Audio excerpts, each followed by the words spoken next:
Welcome to the Inside Pitch. I'm Christopher Lockhart, the creator and administrator of this private Facebook group where screenwriters, creators, filmmakers meet to ask and answer questions and exchange ideas and information on the craft and business of movie making.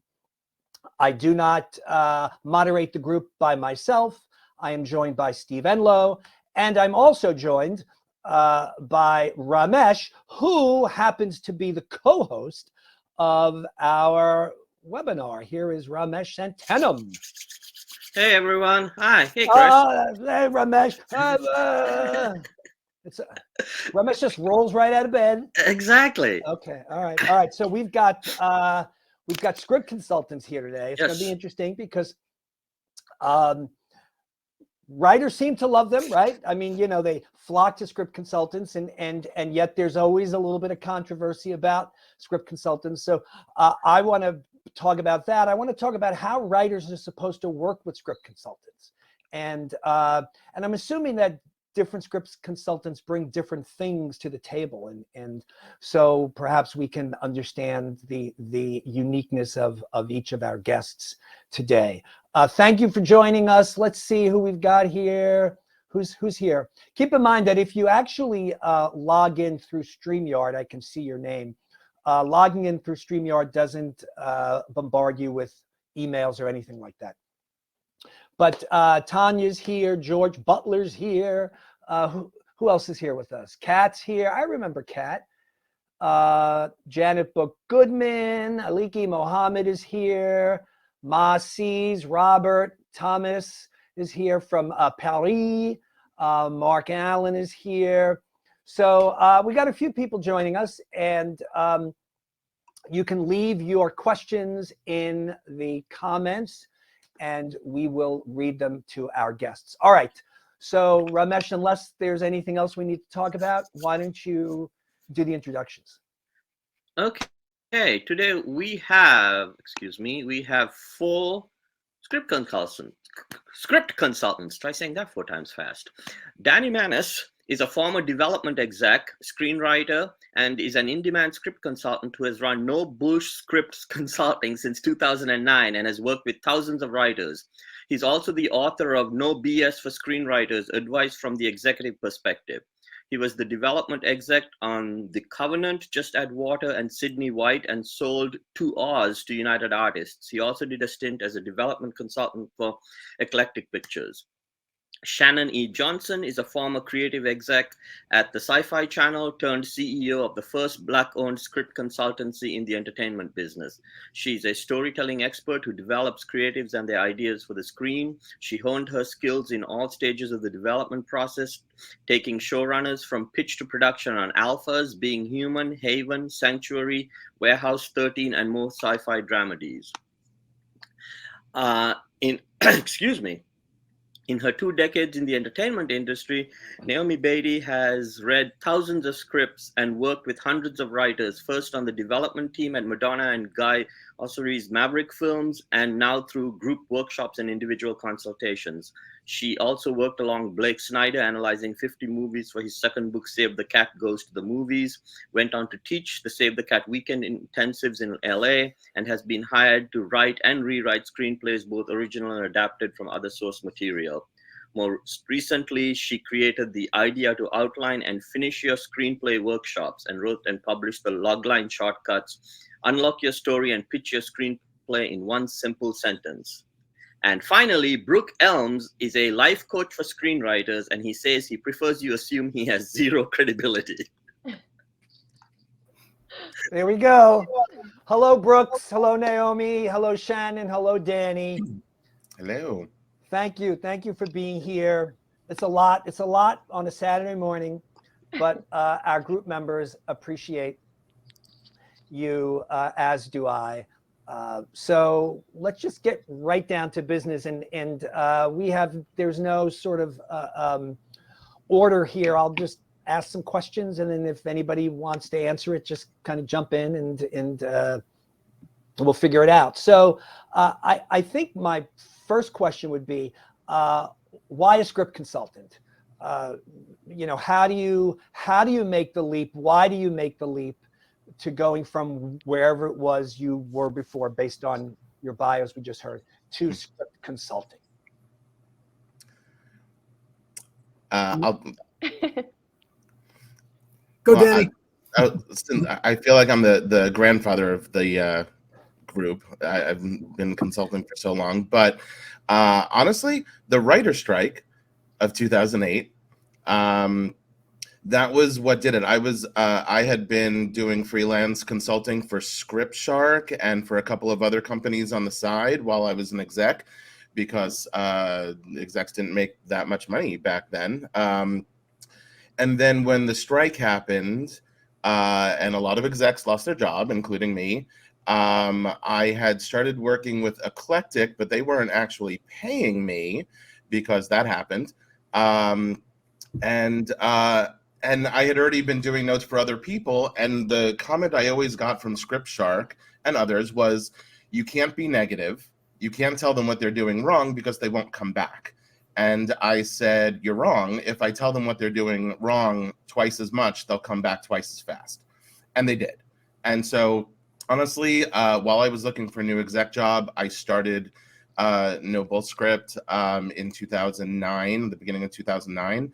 And it took about a year, but there was kind of a hiring freeze on execs for like 6 months, 9 months after all that. And by that time it had taken off, and I was like, wait, I could be my own boss and make, and be just as busy and make just as much money as I was as an exec and still be creative. And so honestly, it was by accident, but it worked. And then I kept doing it because I'm a glutton for punishment. All right. Thank you. Go ahead, Brooks. Is the question why writers should hire consultants, or why we are doing what we're doing? That's correct. I want to know why you're doing what you're doing. Oh my God. This is the exact best place in the world to be right now for me. I love helping writers. I love it. I've made movies my whole life, starting with my friends, and then but I like to keep, again, the reason for that sort of mysterious, like, oh, what's this guy done? I want the impact that people get to be from the merit of what I say or not. Like, everything I say, I want it to be helpful. And if it's not, then it's not. Like, that to me is what. So the quick answer to the question is, I'm here because I absolutely love to be here. And I know I can help writers that check this out. And I'm super excited to be here. All right, cool. Shannon? So my story is a little similar to Danny's, but different, obviously. So I quit my executive job so that I could go be a performing artist. Everyone told me I was crazy. These jobs, everybody wants these jobs. They're coveted jobs. How dare you leave? And I'm like, I can come back, So I ended up I was in a dance company, and I was doing Broadway national tours for about 8 years.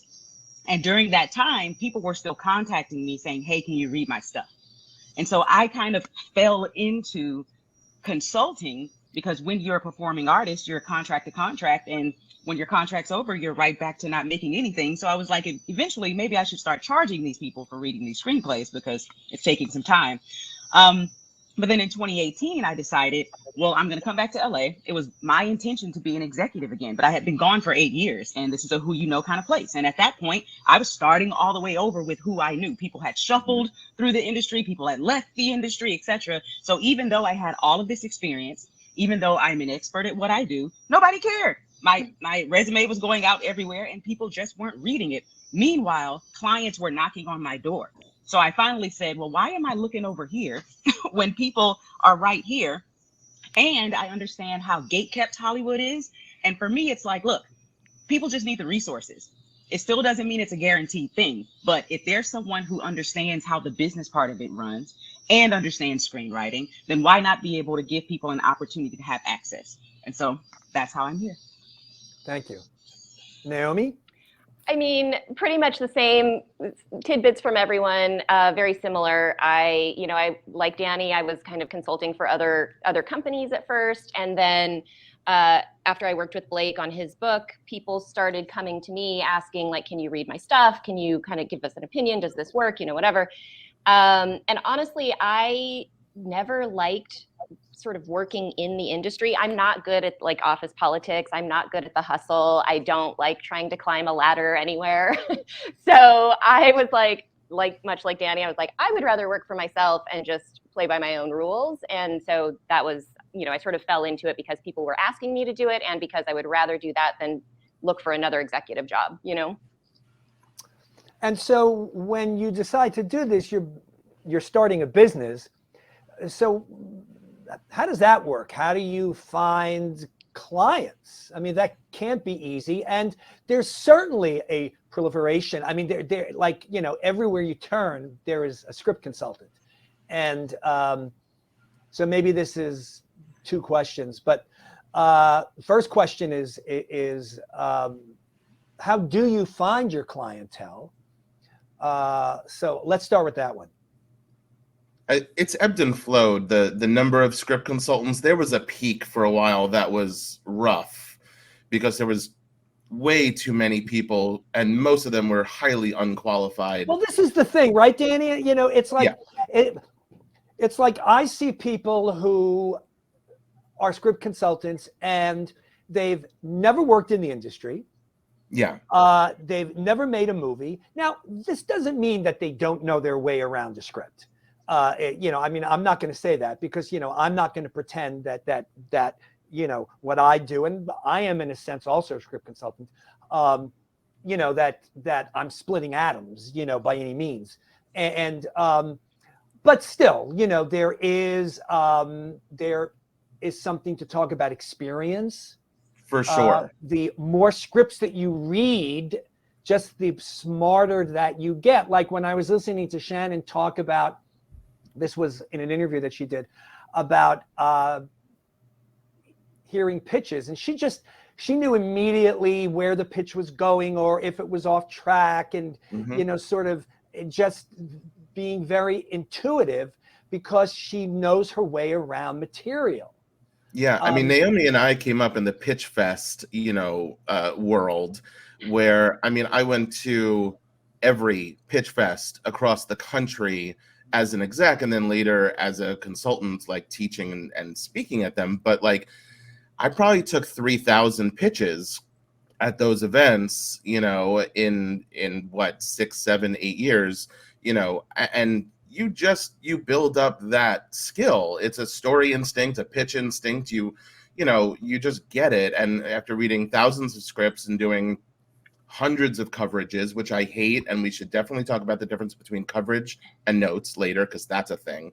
But you know, you build up that ability to see where a pitch is going, to see where a writer isn't seeing what they need to see, and how to help them to that direction. But if you don't have that experience, and I think it's happening now again with Twitter, with screenwriter Twitter and peer feedback, and no one's shitting on peer feedback. It's a good part of the process that people should do and people should get. But when you're ready to submit, or you're starting to get ready to submit to reps and agents and production companies and whomever, those peers don't have that experience from the other side to be like, no, you're not ready yet. You're a very good writer compared to your peers, but you're not ready to compete with the 15,000 professional writers who are currently going out and looking for staffing or trying to sell stuff. Or there's something you're missing in your scripts or what have you. And so it takes someone that knows the business a little bit, you know, more than the everyday writer who's just been giving peer feedback through Reddit or through Coverfly or through whatever, to bridge the gap. And I think that is what, you know, a lot of consultants do. And again, it's ebbed and flowed. There were way too many consultants for a while in the early kind of 2010s, you know, and mid 2010s. And you know why? It's because after the writer's strike, the first one, when people weren't hired, they were like, I'll become a consultant. And same thing happened when the economy crashed and everything happened. And then same thing happened with COVID. As soon as people weren't working, all those writers, and this is my little bugaboo, but all those writers who shit on consultants for 10 years were like, I'm not making any money. maybe I should charge for notes and do this professionally. And so many of them are now consulting part or full time. And so like you find it's different how to find clients now than it was then, 10, 15 years ago. I mean, now you have the internet, you can do stuff like this, for example, but I guess in the old days you had to go to those pitch marts perhaps and I mean, I went to one of those. On a newsletter. There was a newsletter, the Business of Show Institute, which thankfully is defunct, but it had 50,000 subscribers. And I wrote an article for that newsletter every week for 3 years. And honestly, I met the guy who ran it. I won't mention his name now because he's no longer in the industry. Come on. All right. His name was Marvin Acuna. He used to be a manager turned producer way back in the day. Mm-hmm. And then he turned a little shady and left.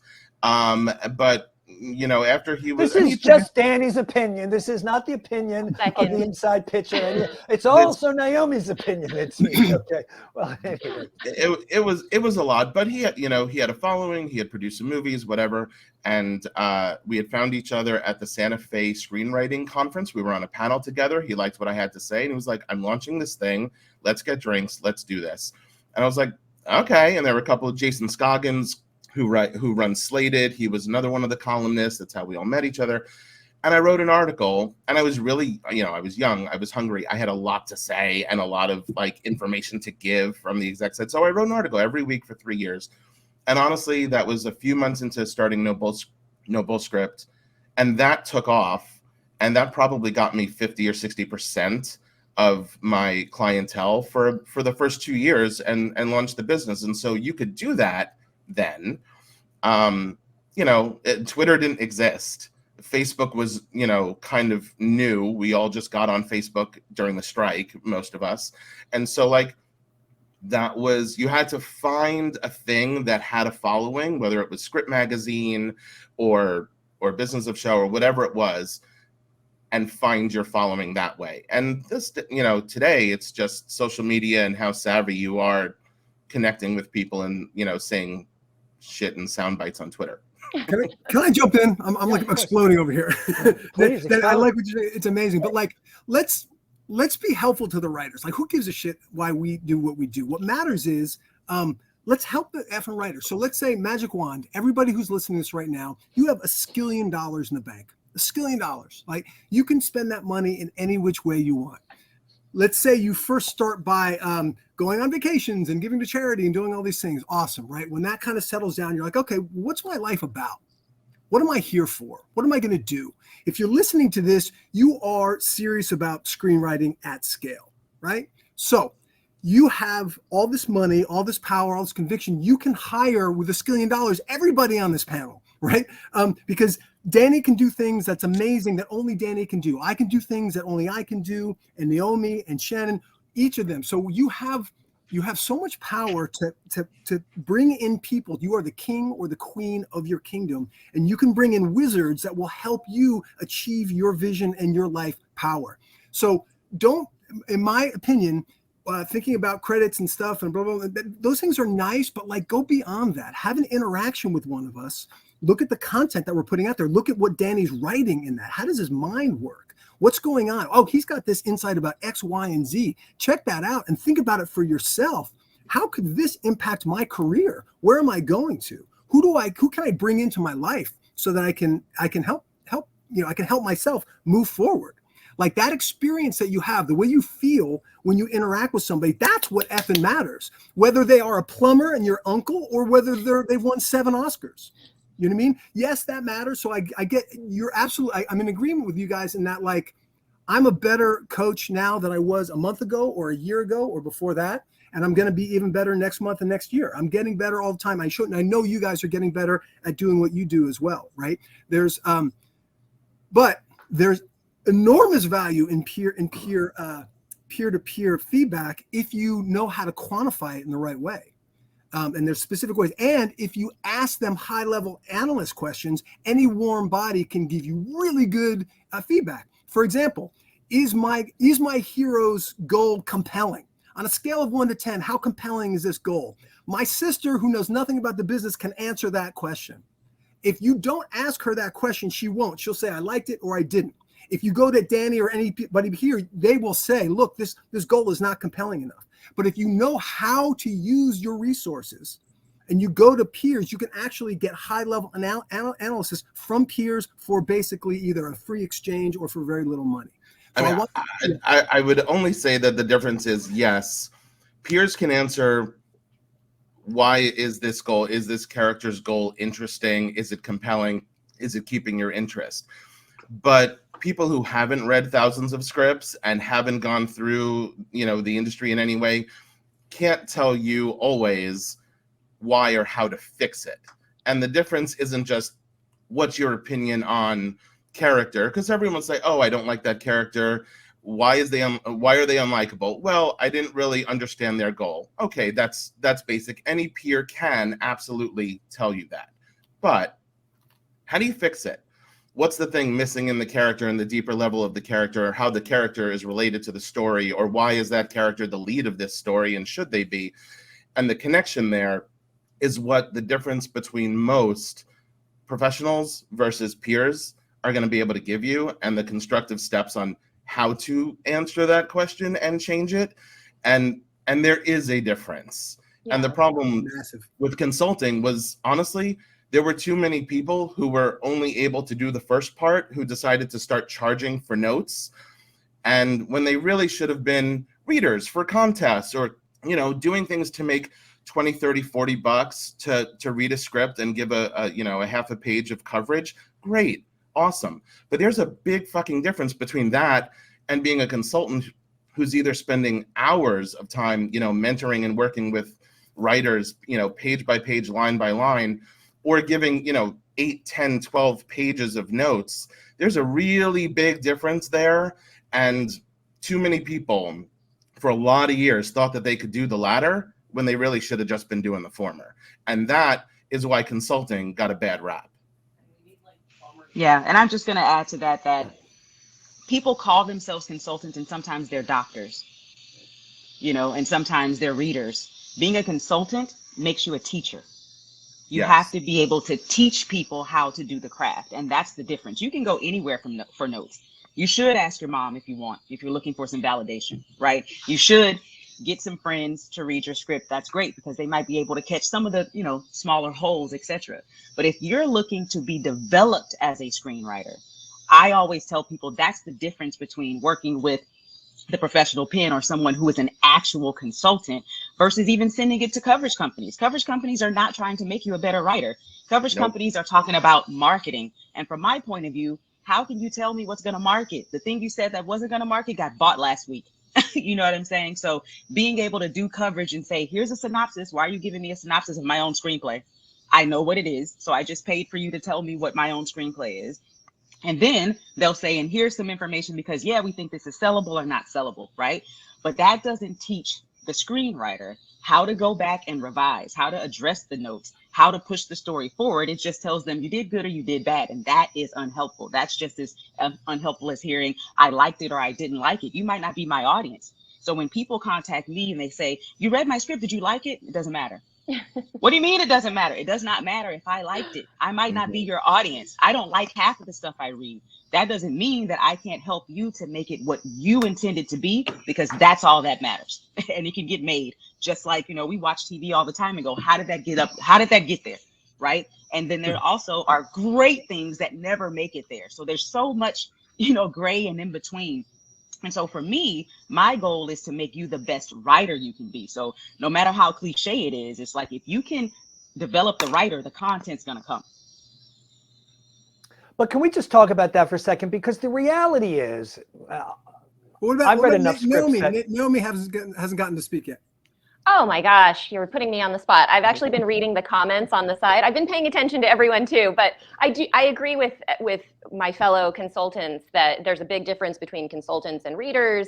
Experience makes a huge difference. I agree with Brooks. Like, I am a way better consultant and teacher and coach today than I was, 5 years ago, 10 years ago. Yeah.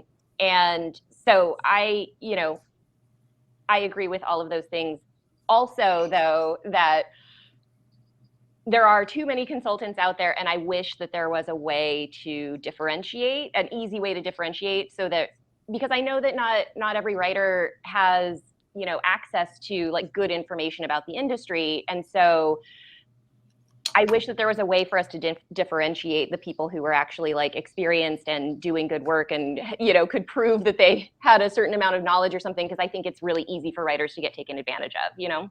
We tried that, by the way. There were a bunch of us consultants back in the day when Screenwriting Expo and a couple of other events were going defunct and were not paying us. You know, we would teach and then they would not pay us.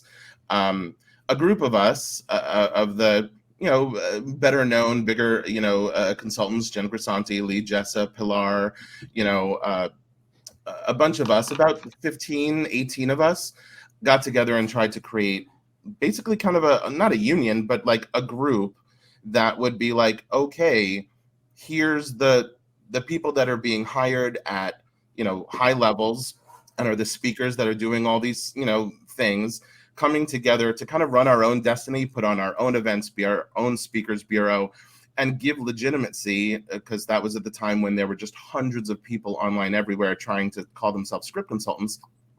We tried doing that. It was a group. We tried it for about 2 years. We tried to really put it together, and it just never like took off. There were a lot of, you know, we were all friends. You know, we were all worked together. We all promoted each other, which is another big difference in consulting now versus then. But like, it just never did it. We needed that person. We're all like alphas doing our own thing, and like there was no person just running that group. But we tried really hard to create something where you could be like, okay, these are the ones who are the, you know, the proven entities over time, you know, but just never worked. Yeah. Here's my thing on that. Hard My to quantify, like, I think what we do really. So, you know. And my thing on that is there are millions of physicians. There are millions of hairstylists. There are millions of dog walkers. Your job as the person who's going to decide to patron that business is to do your research and figure out what that relationship is. Because I tell people all the time, we might not have the energy that's necessary for this intimate relationship. So you might have a consultation with me or someone on my team, or you might get notes from me and you say, you know what, this is not how I learn. This is not how I need to have this relationship. So now let me go try Danny. Okay, this doesn't work for me. Now let me go try Brooks. Yes, during that time, you might kiss some frogs, you might get some scams, you might get whatever, but you're going to learn more about what you need. Like at the end of the day, it's not a, you know, black and white kind of situation where it's like, this is the person, you know what I'm saying? It's all about that, building that relationship. It's 100% that you don't need that external credibility. They've got it in themselves. Everybody who's listening to this, you know the vision for your life. You know what your life purpose is. You know that what you know what your favorite movies are, and you know what you want to write, what you're on the planet to write. Talk to anybody. And if they help you get forward in your life, then hire them. If they're charging X and you're going to get more than X back, hire them and then hire them again. If they charge you X and you don't get X back, then go to the next one. But you know, you don't need third-party credibility. You've got it inside you, guys. It's inside you. Trust that. My only pushback with that is, like, I know that when you're kissing all those frogs to find somebody you really like working with, you are also paying money as a writer. And I feel like I wish that I'll just say it. I wish there were fewer scammers out there, fewer scam consultants. Yeah. Right. Sure. But you're going to spend that money when you're finding your beautician too. And if it's okay for me to spend that kind of money when I'm finding my beautician, then why wouldn't I put that same effort into my career? I have changed primary care physicians over the past couple of years. I've already spent all my money with them, but their bedside manner wasn't for me. So now I've got to find someone who I feel like actually cares about my health and is listening to me when I go into that office. The insurance company doesn't care that I already paid the money. The hospital doesn't care. So I have to just be able to invest in my career in that same way and not be afraid to just go out there and try and take the risk, you know? And I'm going to say, I've never met scammers. I haven't. Screenwriters are smart. Like, yeah, things happen, right? Whatever. Like everybody in the business, whether you're producing or doing whatever, we all have dreams and sometimes they go awry, right?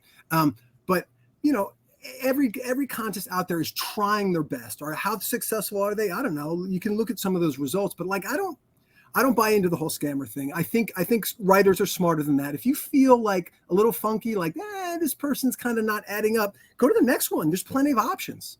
There are, Gut. believe me, there are scammers. I've had so many of my clients come to me and be like, I just spent $2,500 on a company that told me that they were going to attach talent, and any production services companies out there that I hear about, all bullshit, all scammers for writers.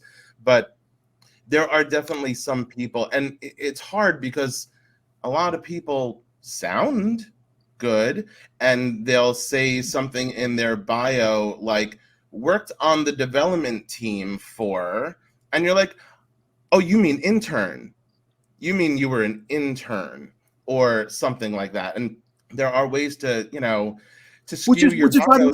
Which is by the way, why I don't forget the credibility. Just go there and listen. Like get the free stuff from them, and if you get value from the free stuff, then escalate to slightly more stuff. And then if that's valuable, then escalate from there. You shouldn't. But Brooks, does everybody do free stuff? Yes. Yes, everybody does free stuff. I mean, I don't know how you don't do it. It's the Google model, right? You get free email, you get free this, free that, and then you get a little premium. That's like the new economy. Most of what I do is free. I've got premium stuff, I've got mid-range stuff, I got free stuff. I help writers for free all day long. My book's $7, and if you can't afford $7, I'll give it to you for free. Just like I don't care. I'm here to help people, and why? Because when I help them, they go, God damn, this dude was helpful. Then they come in and then maybe we do more stuff together. And if we don't, awesome. Then if somebody listens to this and you never see me again, okay, fine. Hopefully I gave you a little bit of joy or something. And if there's more, great. But like the free is the first part of it. And if that free is no good, you shouldn't be talking to me anymore. Go to Naomi or Shannon or Danny. Like find somebody that sets your effing heart on fire. And that you don't need the credibility. You need yourself. Just feel what's going on in yourself. And that's all you need.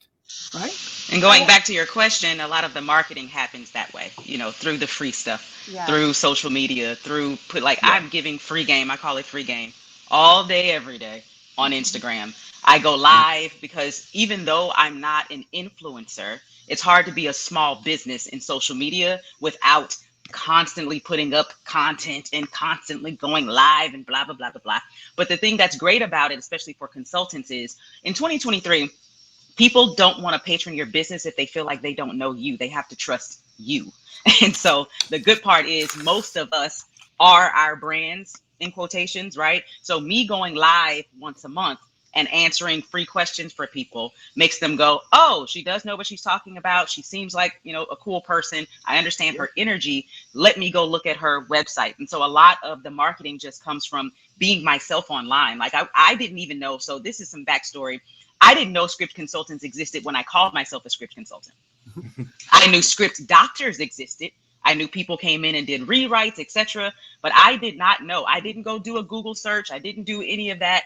People were like, well, what do you call it? The thing that you're doing. And it just made sense to me. I'm consulting on scripts. So I called myself a script consultant. It wasn't until I'd already started my business that for whatever reason, I was online doing something, probably for my website. I was like, look at all these other people who are also script consultants. You know what I'm saying? But I say that to say, all I did was get online and talk about what I know and be myself. Yep. And from doing that, people said, I'll give her a try. And it worked out or it didn't. Yeah. When I started, I hated calling myself a script consultant because there was so much stigma with that, attached to that title. I was like, is there anything else? Is there anything else I can call it besides script consultant? And I couldn't ever land on anything. Story good. Therapist. Yeah, there you go.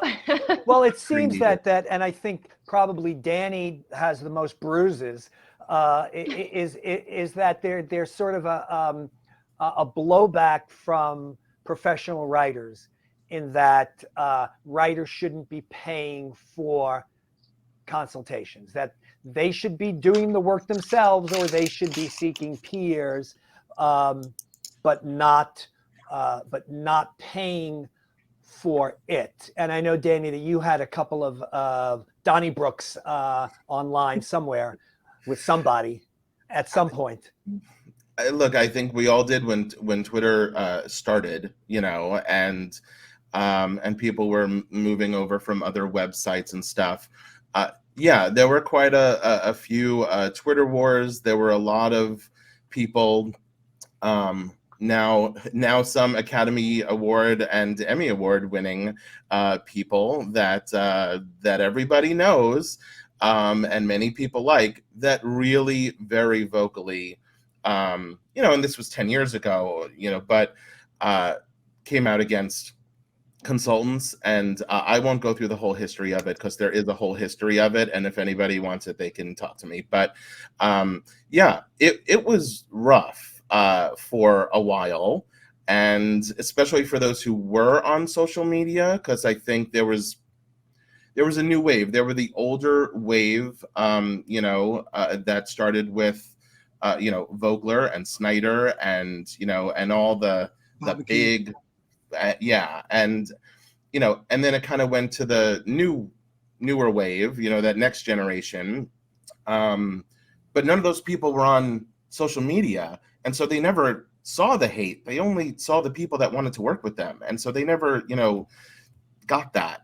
And the rest of us, some of us really had to put up with it for a few years, and it was a lot. I think the more professional writers, pro working rep writers, are using consultants, and I would say at least a third of my clientele are working professional and usually repped writers. Even my mentees, I have a few repped writers. And so people use consultants for different reasons, and more professional writers are using us, and that gave a lot more credence to it.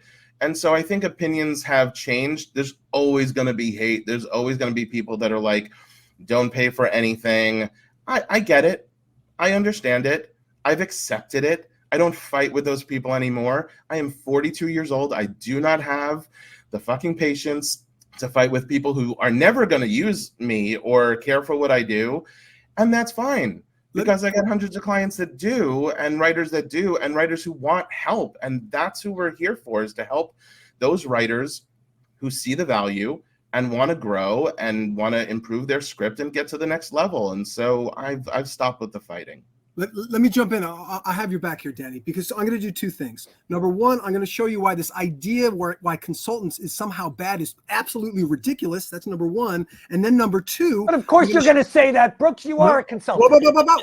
You wait for number two, Chris, which is why I send more people to your group than anybody in the world. And that's number two. I'm going to show you how for free you can get awesome mentorship from Chris. You don't have to pay a dime to any of us here. I'm going to show you number two for free, how to get an amazing education for effing free, right? That's number two. First, number one. Number one is, dude, what NBA player, what Major League Baseball player, what professional athlete hasn't spent an effing fortune, everything they've got, time, money, everything, to be able to maximize their competitive advantage? This is a hyper-competitive field.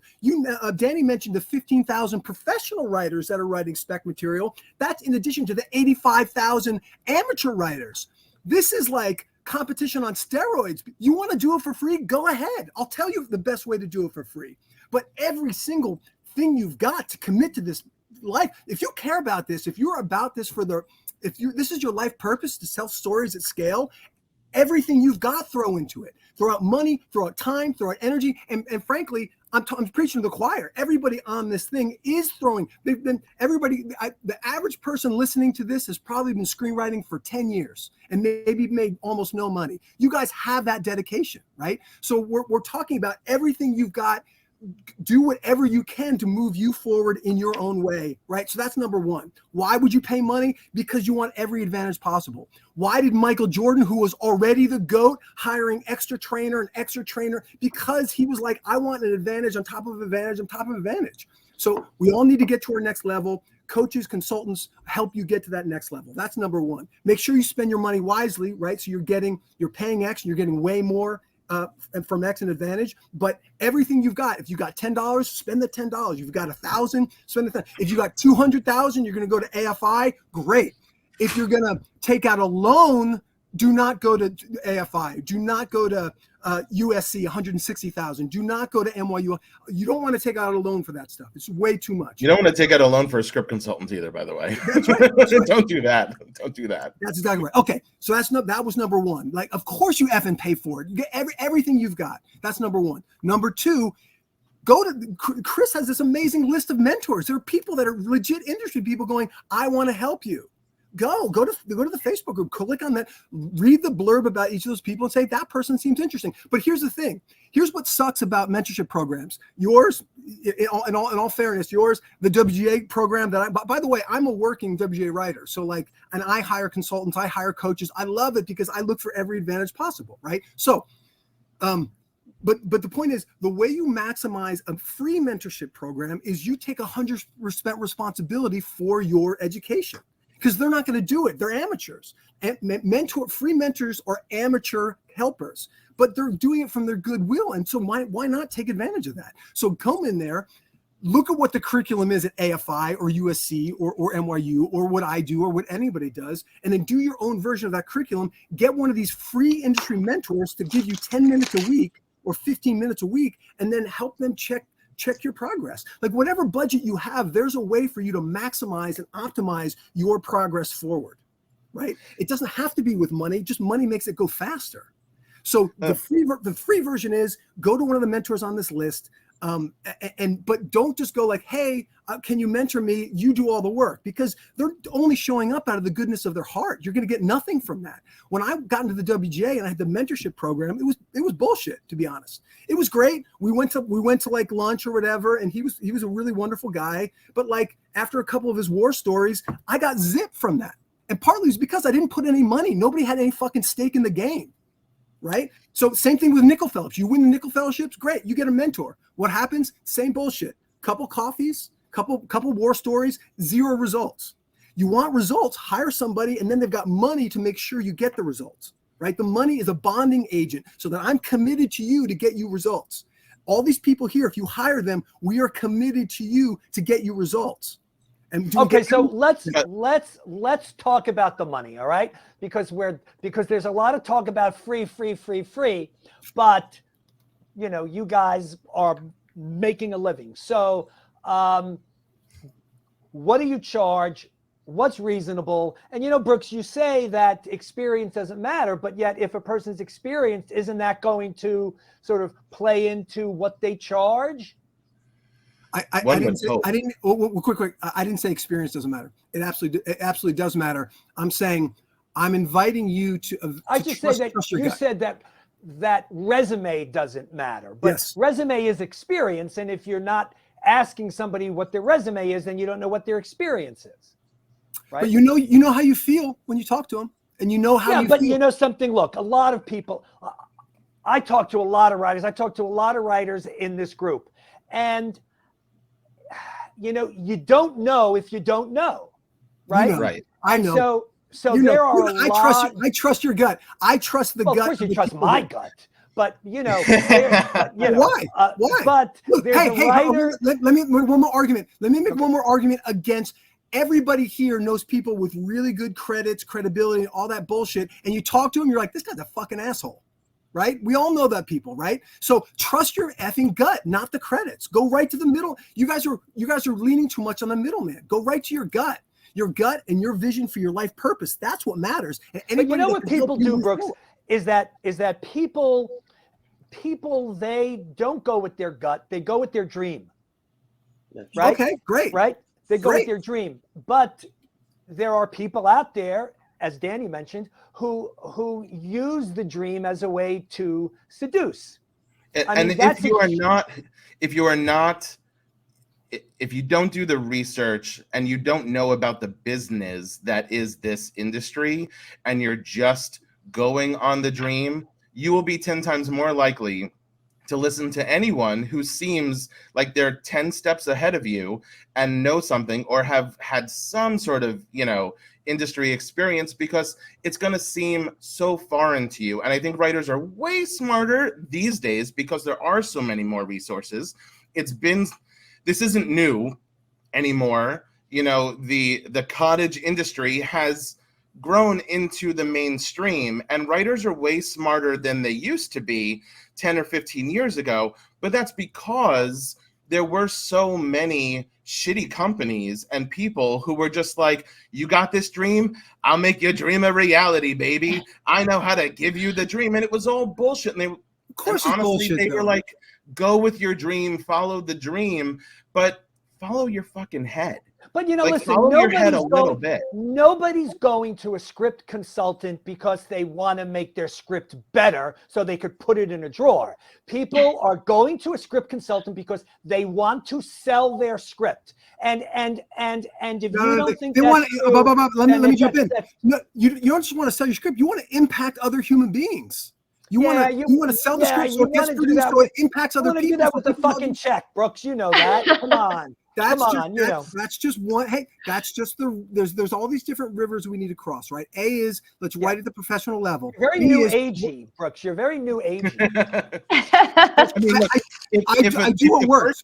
Whatever the works. first thing a script consultant should tell you, if they're being honest, is it does not matter how great your script is. There is a tiny, tiny, tiny chance that you are going to sell it, and an even smaller chance that it's going to get made, an even smaller chance that it's going to make you a shit ton of money. And by the way, it's even a smaller chance that it's a great script. And this is the other thing. It's that I find it very difficult to believe that the majority of your clients are writing amazing scripts. They're writing scripts that no matter what they do, they will never be able to spin shit into Egyptian cotton.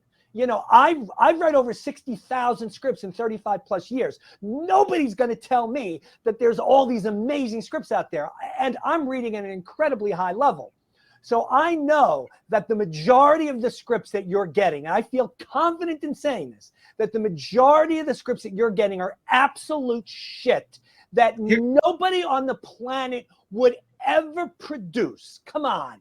Here's the thing, know Chris. that you can tell anybody, but you can't look me in the fucking eyes and tell me otherwise. Not Here's the me, thing, you Chris. can't. I will say me. this: the number of scripts. You know, back in the day, I was a contest reader for Page and others. Even, you know, in the I wasn't paid. I was doing the semifinals. You know, reading as an industry professional. You know, I don't know why I'm quoting. I was an industry professional, but you know, even in the semifinals, which are the top 25. 10 of them used to, and this was, you know, 10 years ago, 10 of them sucked. 10 of them were good, and 5 were really good. And I would say the number, because of the resources, because of how much that has grown and how much writers have grown and improved, the number of truly, truly shitty scripts that I get and that most, you know, consultants at a decent level are getting are way, way less. But the number of good, just good scripts, that has grown exponentially because people are coming to you a little later. They know more, they've read more, they've written more, they've watched more, they're more educated. So the number of pure shit has gone way down. The number of good has grown exponentially. The number of fucking great is still about 1 to 2%, and that hasn't changed enormously over the years. But the number of good in the middle has way overtaken the number of shit that used to come through. I like. Is that how everybody else sees it too? Everybody else. Yeah, I totally agree with that. Yeah. But Shannon I doesn't. don't. I like Nope. the different opinion. Go ahead, Shannon. Well, I was just gonna say none of that matters because it can get produced anyway. Shit gets produced all the time. That is Like true. there's all kinds of bad. Now that streamers exist, there's all kinds of bad stuff everywhere. There are producers out there who are looking to make a living by just making stuff that can quickly go up. It doesn't have to be good, which is Yeah. why when I'm working with screenwriters, it's like, look, what kind of movie do you want to make? I've had people say, I'm just looking for a B movie. I'm just looking for something that I can get. Great. I'm going to help you do that because that's the way you're going to make your money. But with that being said, like I said, script consulting was new to me, and I am a consultant. The majority of the people that I meet have never heard of script consultants. And once they find out what I do, they go, oh, I need someone like you. And this is industry people included. So I have industry professionals as clients, and I have people who literally woke up today and said, I want to be a screenwriter. So you can imagine the kind of stuff that I read. It's all across the spectrum. I have what I call the catalog. And if you get 2 considers on your development notes within 1 year, I will send it out, not the whole script, but obviously just like a log line, blah, blah, blah, blah, blah, to a list of industry professionals. So if they decide they want to take a look at it, they can look at it. The reason you have to get 2 considers is because, again, I'm trying to build professional screenwriters. If you made 1 consider, so what? What else do you have?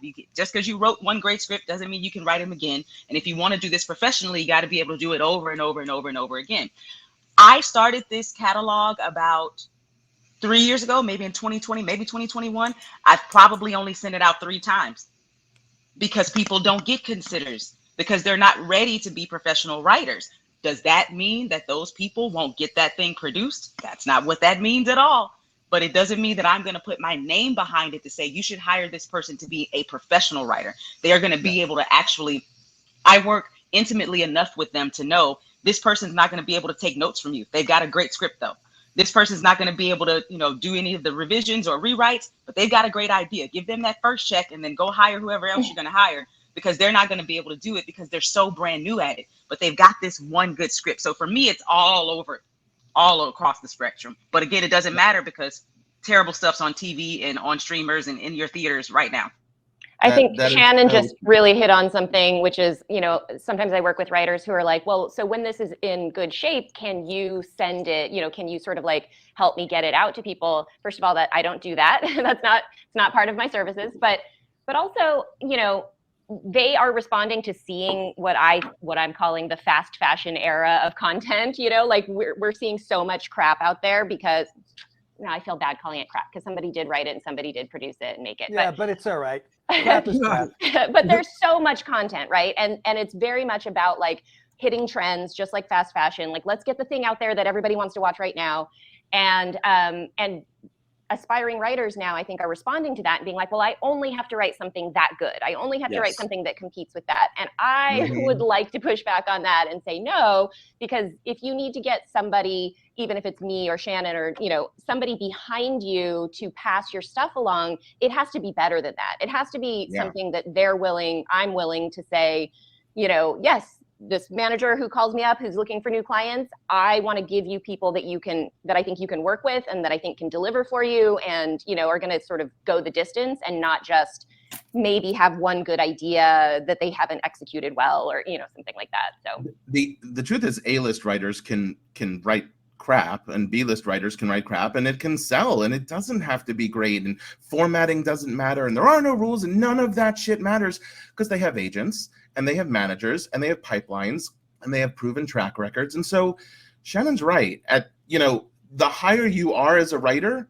honestly, the less great your script actually has to be. But to break in at the start, to get that manager to notice you through the thousands of scripts, tens of thousands of scripts in the emerging writer space, in the intermediate writer space, your script has to be really, really, really good to break through.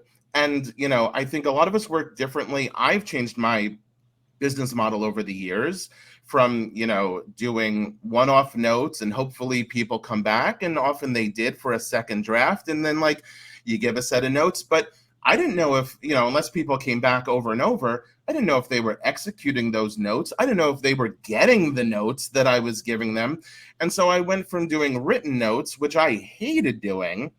Of course, it takes so long. It just takes so long. People don't understand how long writing 12 pages of written notes takes, but that was probably 80%, and I was doing 20% phone calls, and that's switched.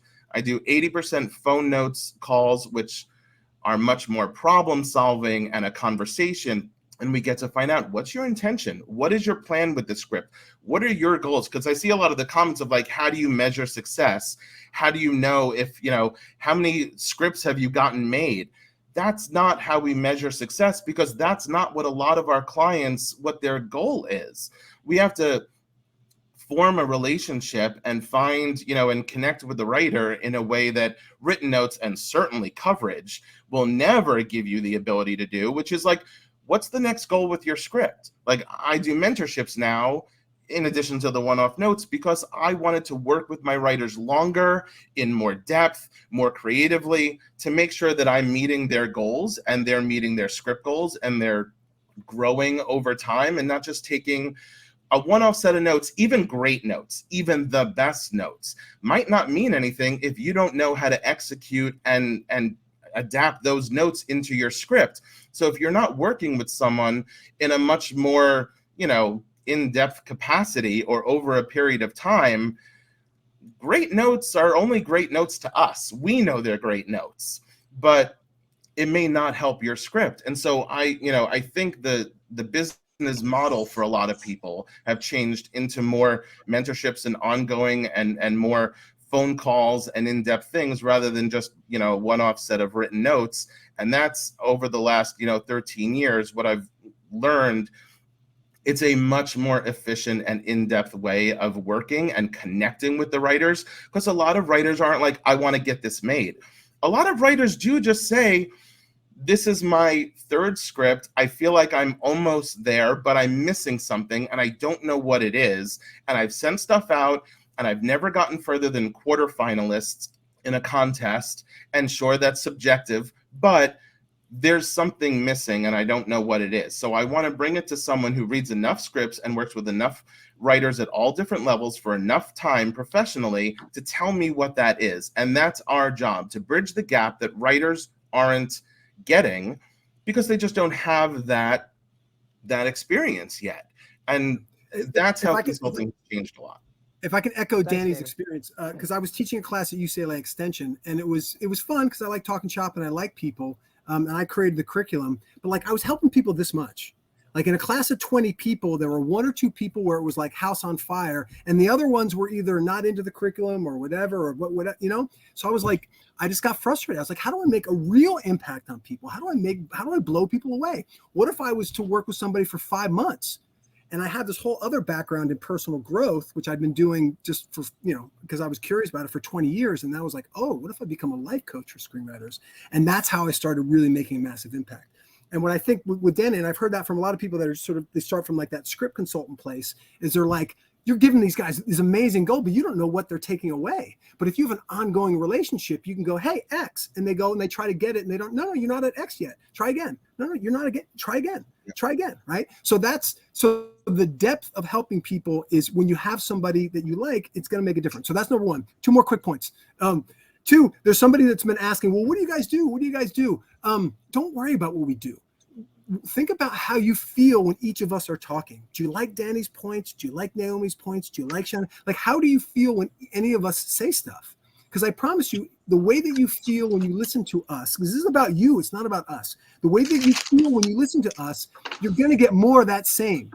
If you like us, go get our free stuff online. Go look at stuff with other people. Look at our testimonials. Look at stuff online. See if you get more of that feeling.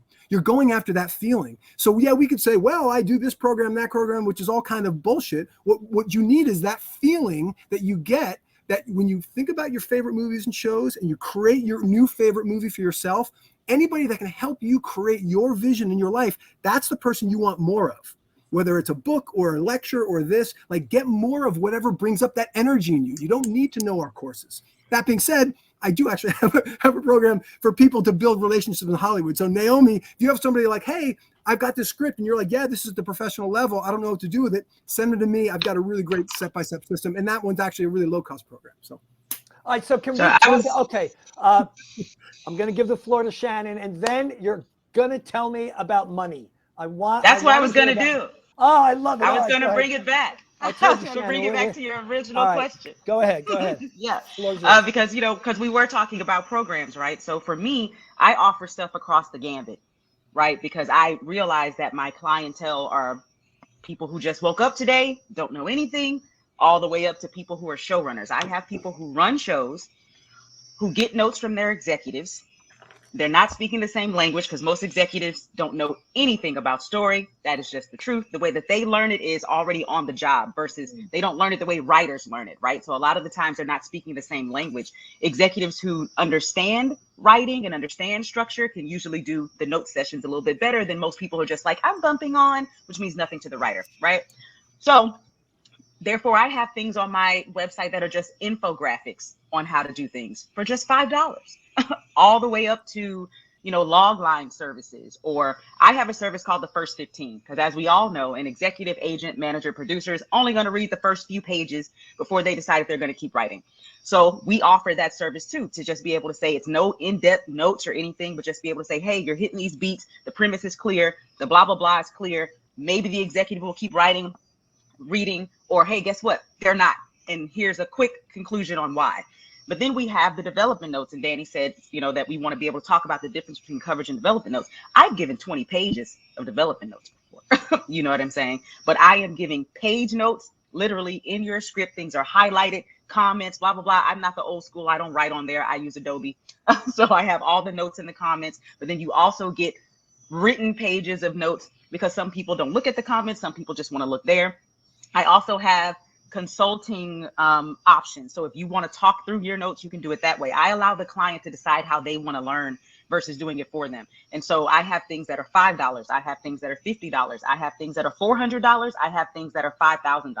It just really depends on what you're looking for. We also can offer rewrite and polish services. Once you get into the place where you want me to write, now you're going to have a bigger coin. That's different from I'm helping you and guiding you through it, because I can do that all day. But the moment that you're like, hey, can you rewrite my script? Okay, it's not going to be the WGA minimum price as of now, but it is going to be a pretty penny. But for me, there's something for everybody on the site. It just depends on where you are in your writing journey and how serious you are about your craft. Because the amount of complaints I get about my development notes for features is $400. And in my opinion, that still is not enough for the amount of energy and time I'm putting into it. Raise your prices. Raise your prices. Well, the thing is, I understand my clientele and I don't want to go past the ceiling. Yep, because same. It used to be lower than that. And when I got to $400, it fell off a lot, which is, again, okay, because I have other areas where people can do. And, again, I have larger ticket prices. But for the thing that people are looking for, development notes is why people come to me. So I want to make sure that it's in a place that's decently, a price that they can afford, like affordable, right? But at the same time, I also want them to understand you haven't the slightest idea. Everything that you're getting from me is worth thousands of dollars, right? And so, but I also want, as Naomi's been saying, this is about really helping the writer. I want to give them an opportunity to get the help. So that's why I have so many different levels of things people can do. I've got courses, workshops, all kinds of stuff. So no matter what, you don't have an excuse. There's something that you can, learn and gain from the professional pen. Yeah, I'm the same as Shannon. Obviously we give a lot of stuff away for free. I mean, if someone's like, hey, I've got a one sheet and a query letter, I don't know if it's working. I have a query letter service if you want me to write it for you. But if you want me to just take a look at your query letter and let you know if it's working or not, I do that all day long. I don't charge anything for it. I'm happy to help, or here's my log line, if I got to write it for you and do it, that's different. But if you want me to just let you know if it's working, I'm always happy to do that. But like Shannon, I found there is a ceiling for charging, and there is a market for what people are willing to pay, and also what I'm willing to charge. Nobody's script should cost as much as their car. I just never got it. No, yeah, I do the polishing and rewriting services too, and that is much more expensive. If I'm gonna do it myself, I'm on a polish right now that's due in 2 weeks. But my services, and they're all listed on my website, except for one, which I only put through on Twitter, which is a mini note service, which is lower cost. It's half the pages of notes or half the time on the phone, because I know that some people don't have or don't want to spend $300 or $400, which I'm the same way. My development notes are also $400. My phone notes, which is a 2.5 hour call, we go page by page, sometimes line by line through your script, is $300. And that's just because written notes take a shit ton longer than phone notes. And I have other little, query letter options or brainstorming calls. I do brainstorming calls all the time. It's one of my favorite things to do. It's by the hour. It's $95 for the hour. And we go through treatments or outlines or ideas or anything kind of short form, and really flesh out a story, make sure things are working, brainstorm things where you're not seeing. And you know, it's just an hour phone call. It's not crazy expensive. Same thing with first act consults, or like $100, $125. It's, you know, first 30 whatever pages. And then I have my mentorships, which are 4-month mentorships. It's really in depth. We do like 8 calls every 2 weeks. I'm reading a ton of material and doing hours and hours of calls, you know, with all my mentees, and I only take on about 10 to 12 at a time. And it's 4 months of work, and that's, you know, that's a little bit more expensive, but honestly, as opposed How to much a la more carte, expensive? so they are $1,300, which honestly is for 8 calls at 2.5 hours. You are, Bargain. as opposed to what you would pay for a single call, you're basically, you know, getting 8 calls for the price of 4.5, you know? And so like, it's a really good deal, and you're working step by step to make sure your scripts are ready to go, or at least you're going to know that they're not ready to go and what you need to do. And we really get to know each other. I've now had 90 mentees. I started the mentorships 4.5 years ago. And now that's the main thing I do. And obviously I still do regular notes, but I do one in the fall. I do one in the spring. It reinvigorated my business at a time when I was tired of it. Let's be like, it takes a lot out of you. This is a lot of work. And I don't think people understand how much work it is going through, you know, just, I don't know, probably, you know, 20 scripts. At the height, I was doing 30 scripts a month, you know, back in the day when it was really, really crazy. But that kind of notes, I mean, you're writing hundreds of pages of notes every month. So for all the writers who are like, you're not writers, you're not writing, I guarantee I write more in a month than any writer out there just giving notes. I guarantee it. But now I do more phone notes so that I don't have to do that. But yeah, I mean, I think most people are in the same realm of price. If you're looking for Not notes, me. you're not paying I'm way higher than you $50. guys. You know, honestly, I tried that. And as soon as I wanted to get more than 2 clients a month. You know, I wanted to talk to and work with as many clients as possible. And I found that, you know, my old friends, Ellen Sandler, and a lot of the, consultants that used to do this, when I would tell them that I was charging $250, they would be like, honey, like I'm charging $2,500 a script. You know, we get on the phone for 2 hours and that's it. And I was like, I can't do that. Like, I can't bring myself. And also, maybe I find that one writer who's willing to do that, but I don't feel great about it. And I want to help way more writers than that one rich person who's able to afford $2,500 for someone to look at a script. And so I keep it affordable because I want to work with more writers, but you know, I also have to live. And so it's not $75. Like I've been doing this for 20 years. You're going to pay for experience a little bit, and you should. That's what 20 years experience and 7,500 scripts means. Go ahead, Naomi. And then Brooks, we're going to get to you since you are clearly the Rodeo Drive. So we're going to. I actually just wanted to respond to somebody put in the comments, are there consultants whose name means more on a writer's resume or query letter if we have worked our script through them first? Nope. None of our names mean anything on your resume. As a writer, none of the executives are going to care that you worked with any one of us. So don't think that you're hiring somebody because of like the cachet that gives you. They don't, no executive is going to be like, oh, you went through Danny Manis? Well, you must be a, gold star writer. I would say unless we know them, and a lot of us have been in the business for a really long time.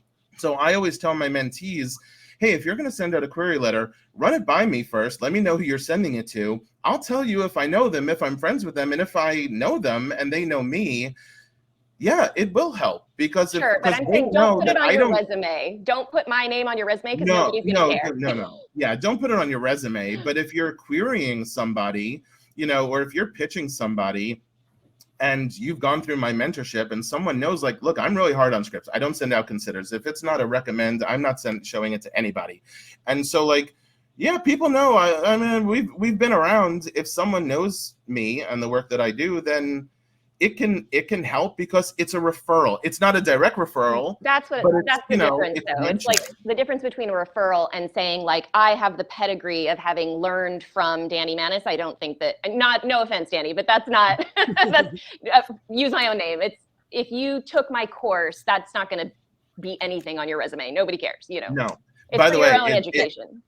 It also, none of the classes, if you went through AFI, guys, $200,000 for AFI, nobody fucking cares. Nobody cares. And I went to film school. No one cares. Right. It's the only thing that matters is whether you're already professional or you're brand new, is can you blow people away emotionally? That's it. That's it. Blow them away emotionally, then people are like, oh my God, this is amazing. I'm going to pass it along to other people. That's it. I agree with that. Also, the reason that we work more in depth is so that we know if you're ready to be a professional writer. And like Shannon said before, anyone could write, not anyone, but a lot of people can write one really good script. They have one good story in them to tell, and that's it. That's not going to make you a professional writer. No manager is going to sign you just because you had one good idea. And so, like, and I've had plenty of writers, a lot of writers, and even a few mentees who were really strong writers, but the way they took notes, the way they responded to notes, the way they were combative, or, you know, or just their expectations or delusions about the industry, I was like, look, you have a decent script here that's got a chance, but I'm not recommending you because I'm not going to put I put my reputation behind your script before I put it behind you. And therefore I am not going to recommend you or refer you to people because I don't need that kind of blowback. That's my reputation. And so there are plenty of people who have a script that might be strong enough for this industry, but they are not ready and they are not strong enough. And working with the writers hand in hand for a long time, you get to see that and understand that and try to change their mindset and get them ready. And that's a lot of what we do. That's the story therapy, the therapy part of script consulting.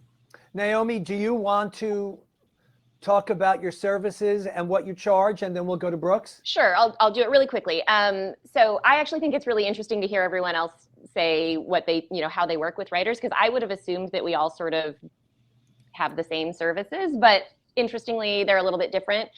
Over the years, I have evolved my services too, just to be more about how I like to work and more about what seems to be effective with writers. And there's basically two ways.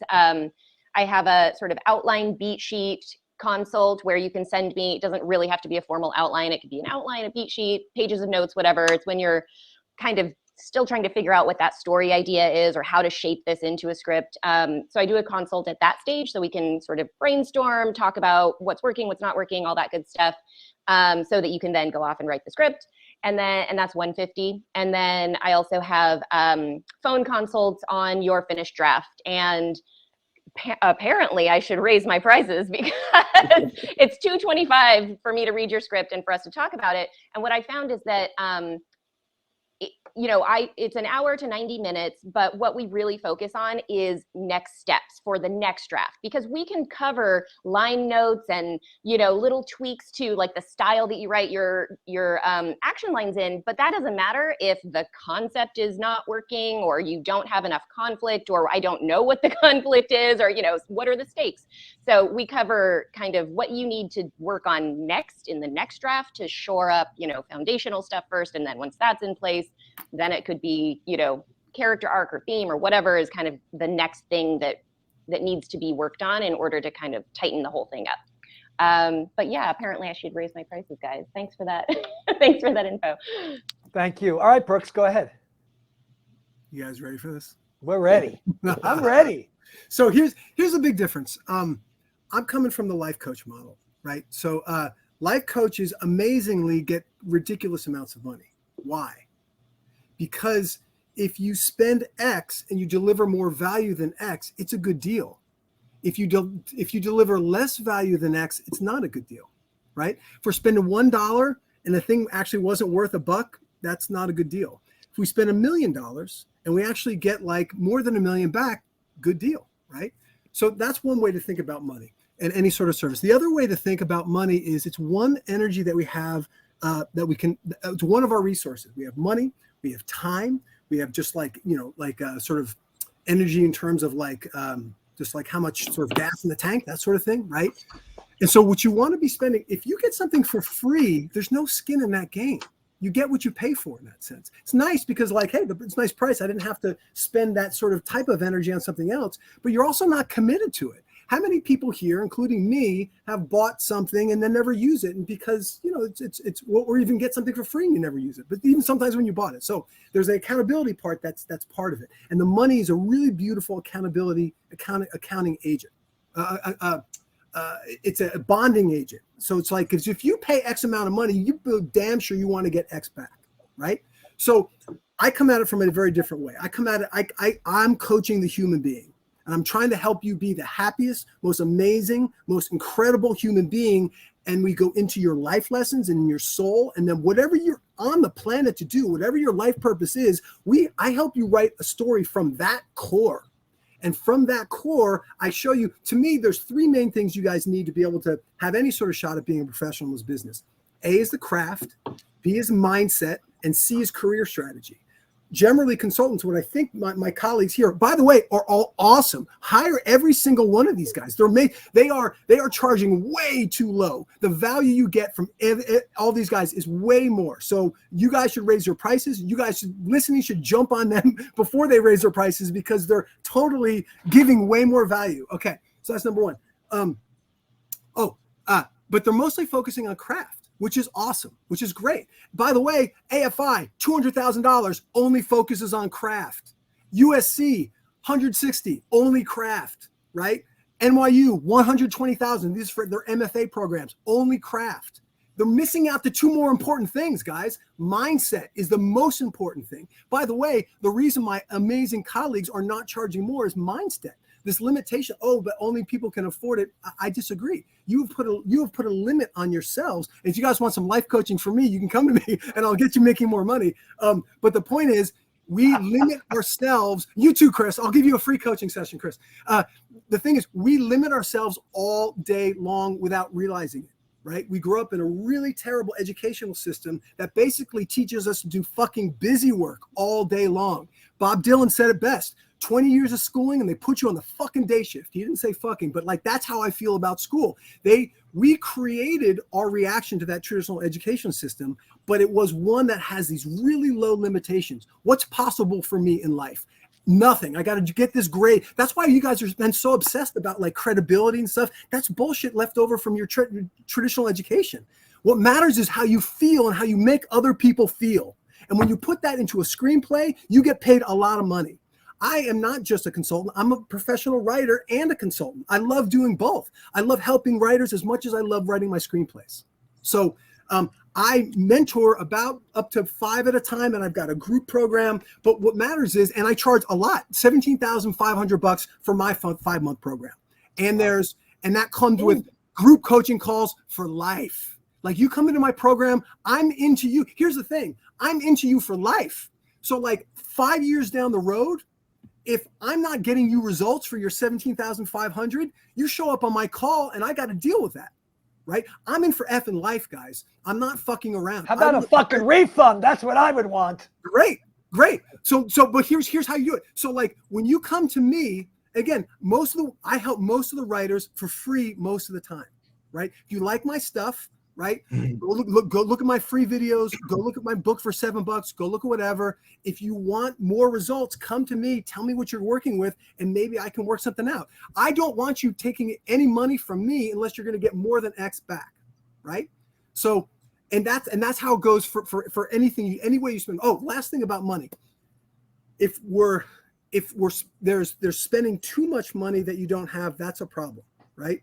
There's spending nothing at all, then there's no tooth in the game. You want to find that mid-range, something that's like, I can afford this, but it's like a little challenge, because that's how you're going to get the best results, whether you're buying whatever, right? So that's my invitation to you. Throw everything you've got to be as successful as you can be with whatever resources you have, not too much. If you do too much, you're stressed out. Like, that's why I don't think, if you have, last thing I'll say is, if you have $200,000, go to AFI. It's really great. Yes, they're only teaching craft, but there's amazing people there. I know those instructors, they're amazing on craft. But like if you get a scholarship, go. If your family has a means, go. If you're taking out a loan, don't do it, because there's a financial burden there, right? So I want you guys to be empowered to whatever money you're working with. If it's free, I'll teach you how to be amazing for free. If you've got some money, come here. I'll be able to have you move forward faster, if you like my vibe. If not, but by the way, hire these other people. You are getting so much value from each of these people. I'm really impressed with each of you guys. You guys are doing great. And I think, look, I think you guys are going to get a great deal with them. So that's my feeling. Well, Right. you know, let me just say that I find it interesting, because I didn't know all this about script consultants. I just thought you read scripts. You know, I had no idea that there were mentorships. I didn't know that there were life coaches. I didn't know that you did all right. So I mean, everyone has their, you know, specialty. Everybody's you got a know, specialty here. Everyone's Yeah. got a thing. You know, Jen Grisanti and I used to go out and have drinks, and you know, and she's the love and light, you know, person, and I'm, you know, whatever the opposite of that is. You know, I'm you know, the not doom and gloom. I've aged a little more. You're seasoned. Better. You're Yes, seasoned but and Hold on, pragmatic. Danny, let me jump you on that. My favorite part about this call with Danny was when he was talking about his 95. That's nothing. You get him for an hour for $95. Guys, that's a steal. Hire him today. But here's why. Did you see him glow when he was talking about that service? He was like, "Oh, we're going to brainstorm." He was glowing with energy. It was beautiful. That's why really you hired fun. someone. It's one of my favorite things. It's one of my favorite things to do, because That's why, guys, that's why you do it. That's his superpower. That's his genius. Hire him for that. You should be charging 5 times that, because but also hire me for the mentorships. no, hold on. Start with the $95, and if you get that return way more value than 95, then get his mentorship, right? Nobody can. By the way, I think that's usually how it goes for all of us. Writers should try people out at lower cost options and go on our Twitters and our social medias and get the free stuff and do the really low cost options. And then if it works for you and you find value in it, then, you know, then come back with a full script and then do other stuff. Like, yeah, I don't let anybody just jump into the mentorships. We do intro calls. I have to find out about you. By the way, that's because the first year I did my mentorships, I just let anybody and anybody. And that was a bad idea on my part. I didn't know what the hell I was doing. I just knew that I had to change something, and I did not do it right the first year. It almost killed me. And then from then on, I put things in place. We do intro calls. I find out about you. I know if your script is something I'm going to connect with and be able to add value to and help you fix, something I'm going to want to read every week for 4 months, because there's some ideas I just know that I won't. And I see a lot of questions about, like, what's our specialty? Are there genres that we focus on or specialize in? I mean, as a consultant, we honestly read everything. That doesn't mean there's not genres and things that we don't like more or enjoy more, but, you know, through thousands and thousands of scripts in literally every genre, subgenre, I mean, we cover it all. But in my mentorships, you know, I'm probably not going to take on the big sci-fi fantasy $200 million epic, because number one, I know you're never going to sell it, and number two, it's not my favorite thing to read, and it's not my favorite thing to write. And so, like, there are things that in the mentorships that I steer away from, because I don't think I'm the best person to help you develop that story, and I don't want to read it every week if it's not something I connect with. But on one-off notes, honestly, anything and everything. And I'm sure that's the same for all of us. But if I could get a good comedy or a horror or a thriller or a teen movie, I'm a happy boy. Thank you. So Ramesh, you've been so quiet, so patient. There's so many questions. Sorry, Ramesh. There's a lot of questions from our group. So if you want to read some of them off. Also, I appreciate our guests going over those comments and actually already addressing some of them, which was great. Thank you. So Ramesh, who's asking what? I think I woke him. Oh, you're muted, Ramesh. Oh, see, he's been talking the whole time. We couldn't hear him. Been talking the whole time. You're muted, Ramesh. I don't know if you're on mute. There you go. Great. There we Now go. we can hear you. Okay, so they want to know, what are some of the common mistakes you see from writers when they come to you, and what are some of the most, this sort of related, repeated mistakes the writers do no matter how many times you tell them? That's a good one. Look, I think we all probably see a lot of the same mistakes. Not enough character development, not enough connection between, something I work on a lot is connection between the character and plot. How are they connected, and are they connected enough, you know, so that like that's the character that should be telling the story, and what is it about that character that is affecting the story, and vice versa, to create stronger arcs. Character stuff, character depth and layers of story are almost always two of the top 5 things, honestly. You know, it's a good idea, but are you exploring it enough? Are you pushing it far enough? Are you doing something original enough that, you know, that's going to stand out? But most of the time and sure, there's always dialogue issues and things like that. I stopped giving too many style notes unless something's distracting and really taking away from the read, because I think writers need to develop their own style. But but it's usually, the most common is either, number one, this is not, even in its best form, a good idea. And I don't like to put things on like this is a good idea or bad idea, because plenty of bad ideas sell and get made and all that stuff. Concept, like good concept or premise, Danny, is that what you're saying? Yeah, just the very kernel. Like, you have to know who you're writing for and why you're writing it. And honestly, this is talking about the mindset, career, craft part of it. I always ask, what is your next goal with your career? What is the goal you have with the script? Because if you're trying to write a contest-winning script or a one that's going to place well, that's different than the script that's going to get you a manager, which is different than the one that's going to sell, which is different than the one that's going to get made, or the one you want to make yourself for a low budget. And so you really have to find out what a writer's intention is with the script to know how to best service that script and make it work, because everyone's got a different goal. And not everyone's goal is to get something made. And by the way, very few are going to get it made.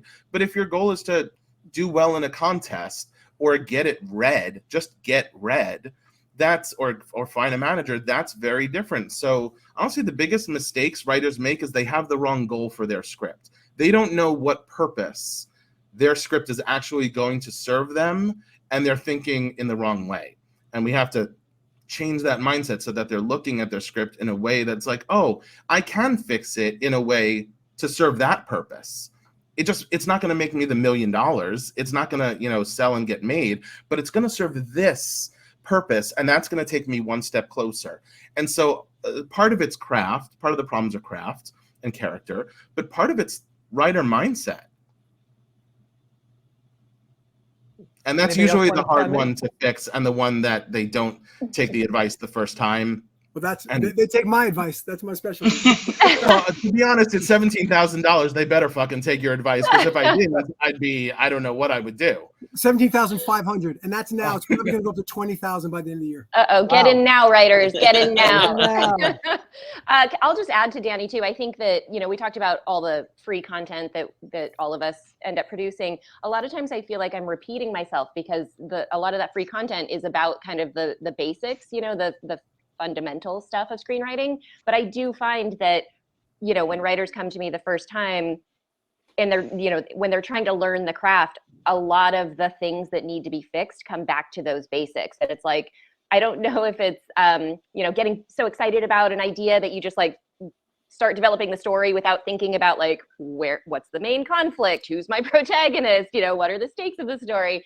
But it's surprising to me sometimes, like how much content there is out there about kind of the basics of screenwriting. And yet when I'm reading a script, a lot of times the stuff that needs to be worked on can be traced back to those basic elements, And I'll just add, I'm sorry, Shannon. One thing, why that happens, because there were for a long time a couple of consultants, but a lot of professional writers at very high levels who were like, structure doesn't matter. Just write from your heart, write the story that's in you to write, which is, write the story that's in you to write, but like, don't outline, don't structure, just write from your soul. And it's like, great, but that'll get you to page 35 and then you're fucked. Right. And so like a lot of those basics would be worked out if they didn't listen to super high level writers giving anecdotes about what works for them on their 15th, 20th, 25th script, and started listening to writers at a lower level working on their first few scripts and people that do that professionally. And that's a major, major thing. Outlining. Okay, sorry, Chad.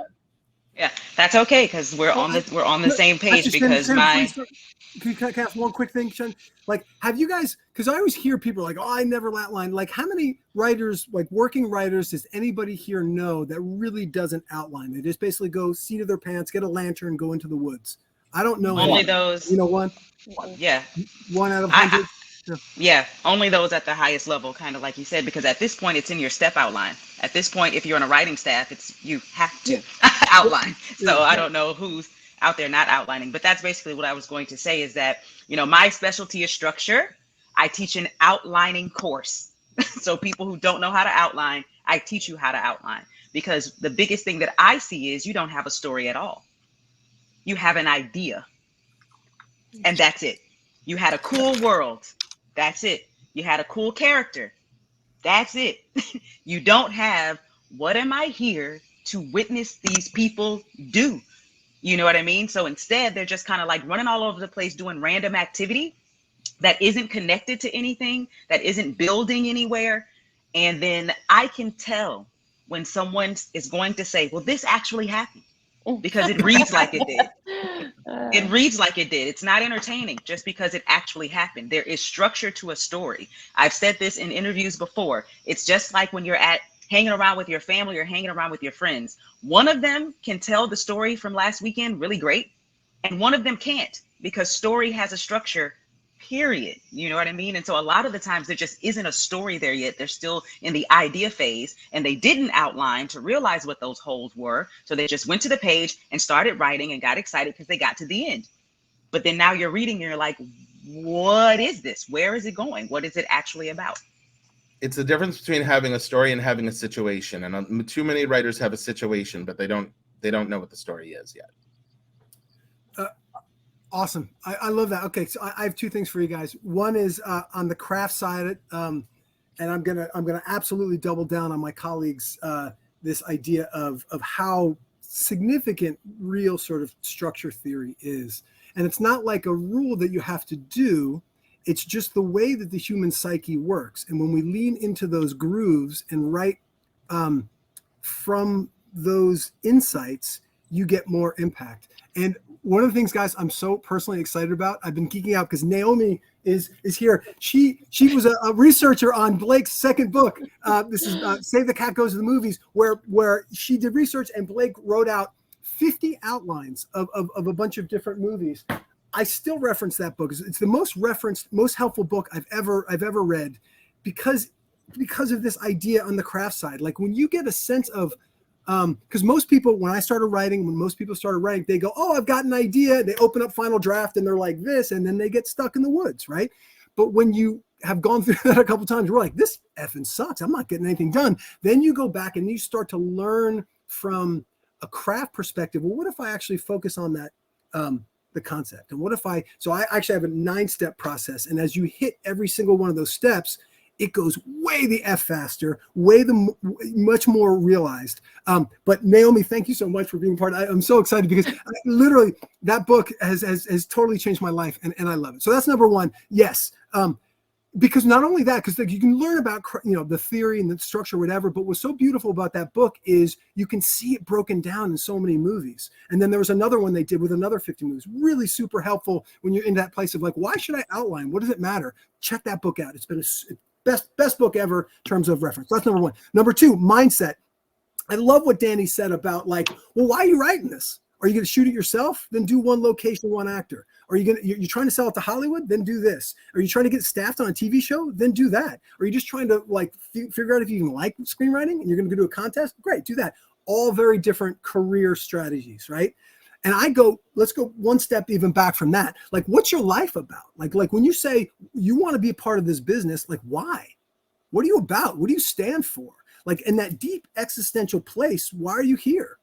And then what ends up happening is there's two sort of, because it was about the mistakes that they make. The two main mistakes, they tend to be like thinking way too big. I want to win 500 Oscars or I want to whatever. And okay, fine. Then let's get to it. Like, what are you doing today that's going to move you one step towards you winning your 500 Oscars, right? The other thing they do is they limit it. They go, oh, well, I just want to be such and such, or I just want to get by, or I just want to maybe not do my 9-to-5 job that I hate, right? And those people are limiting themselves too much. So wherever you are doing in your, and then, Naomi, let me just finish, and then I see you waving. Wherever you're at in your life, you want to have inspired vision for where you want to go, right? And then that's here. And then you go, okay, I want to go here. Here's the river with the sharks and the alligators. And then that's where you want to go. And here's where you are now. And then you want to cross that river very specifically. But you want to define what that river is for you and your way of getting across the river. And then you bring in really smart people who've gone across the river 1,000,000 times themselves or helped other people across the river. And then it's much easier, right? So the mistake is you guys are probably shooting too big or you're shooting too small, and you don't have significant incremental change from A to B. And once you do, you're going to move 10 times faster forward. Brooks, I have a question for you. Great. So a lot of times it seems like writers tend to circle the same kind of thematic stuff in their scripts, even if the scripts, genres and stories are totally different, but the sort of emotional ideas at the core, kind of tend to group, right? And I don't think writers realize that. Do you find, because you do so much life coaching work, that the answers that you get or the stuff that you talk about on that side, is there overlap in the stuff that they're writing? Oh God, if they're doing it right, for F sure. So here's how it works. I love that question. Thank you. So when I work with people, we start with your favorite movies and shows of all time, right? If you get my book, my 9-step book, that's chapter 1, right? What are your favorite movies? You could have seen 100,000 movies or shows, and you've maybe seen, if you're whatever, middle age, you've maybe seen 7,000, 8,000, whatever. Of those, let's say 7,000, when you're picking your favorite 10 films, and your favorite 10 shows, that is like your creative DNA. Nobody has the same 10 films and shows. And I go even a step deeper. Once I know your list of favorites, films and shows, why? Why? And that's your question. Is it the themes?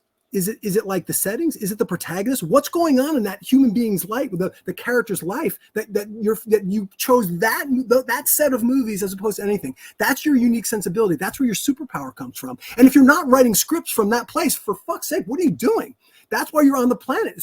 You guys, we all are in this business because we were blown away by Star Wars or this or that or the other. And we're like, oh my God, I want more of that in my life.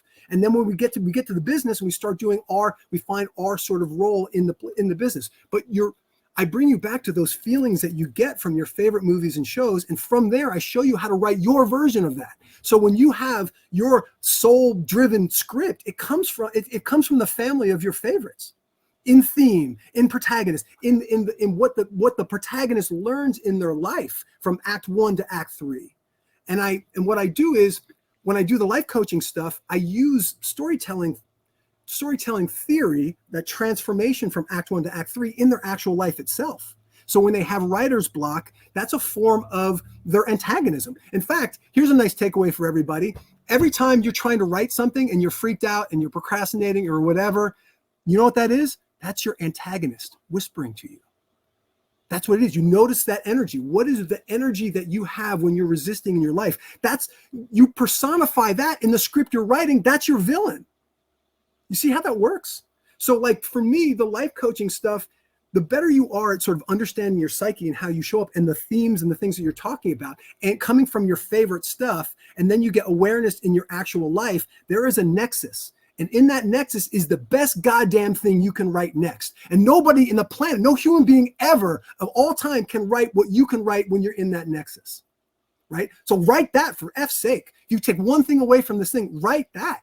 And if you can't afford to hire me to make sure you're writing that step by step, get my book for $7. And if you can't afford it for $7, email me. I'll give it to you for free. I'll even give you the audio version for free. That's a $21 savings. How's that? That's what I was for you, Chris. That's value.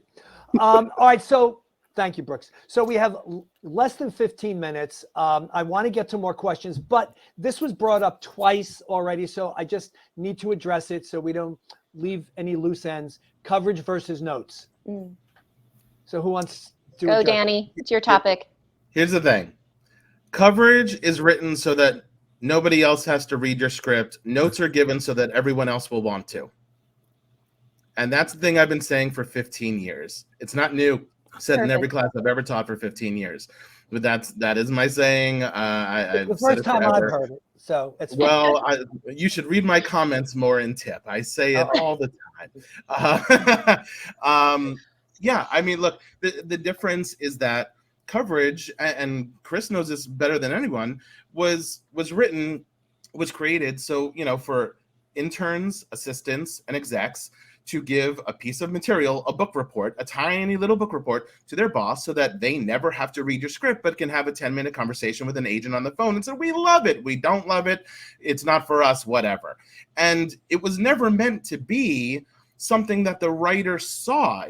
Wasn't its intention. It's become that's a whole new phenomenon because of things like the business model and stuff. Yeah.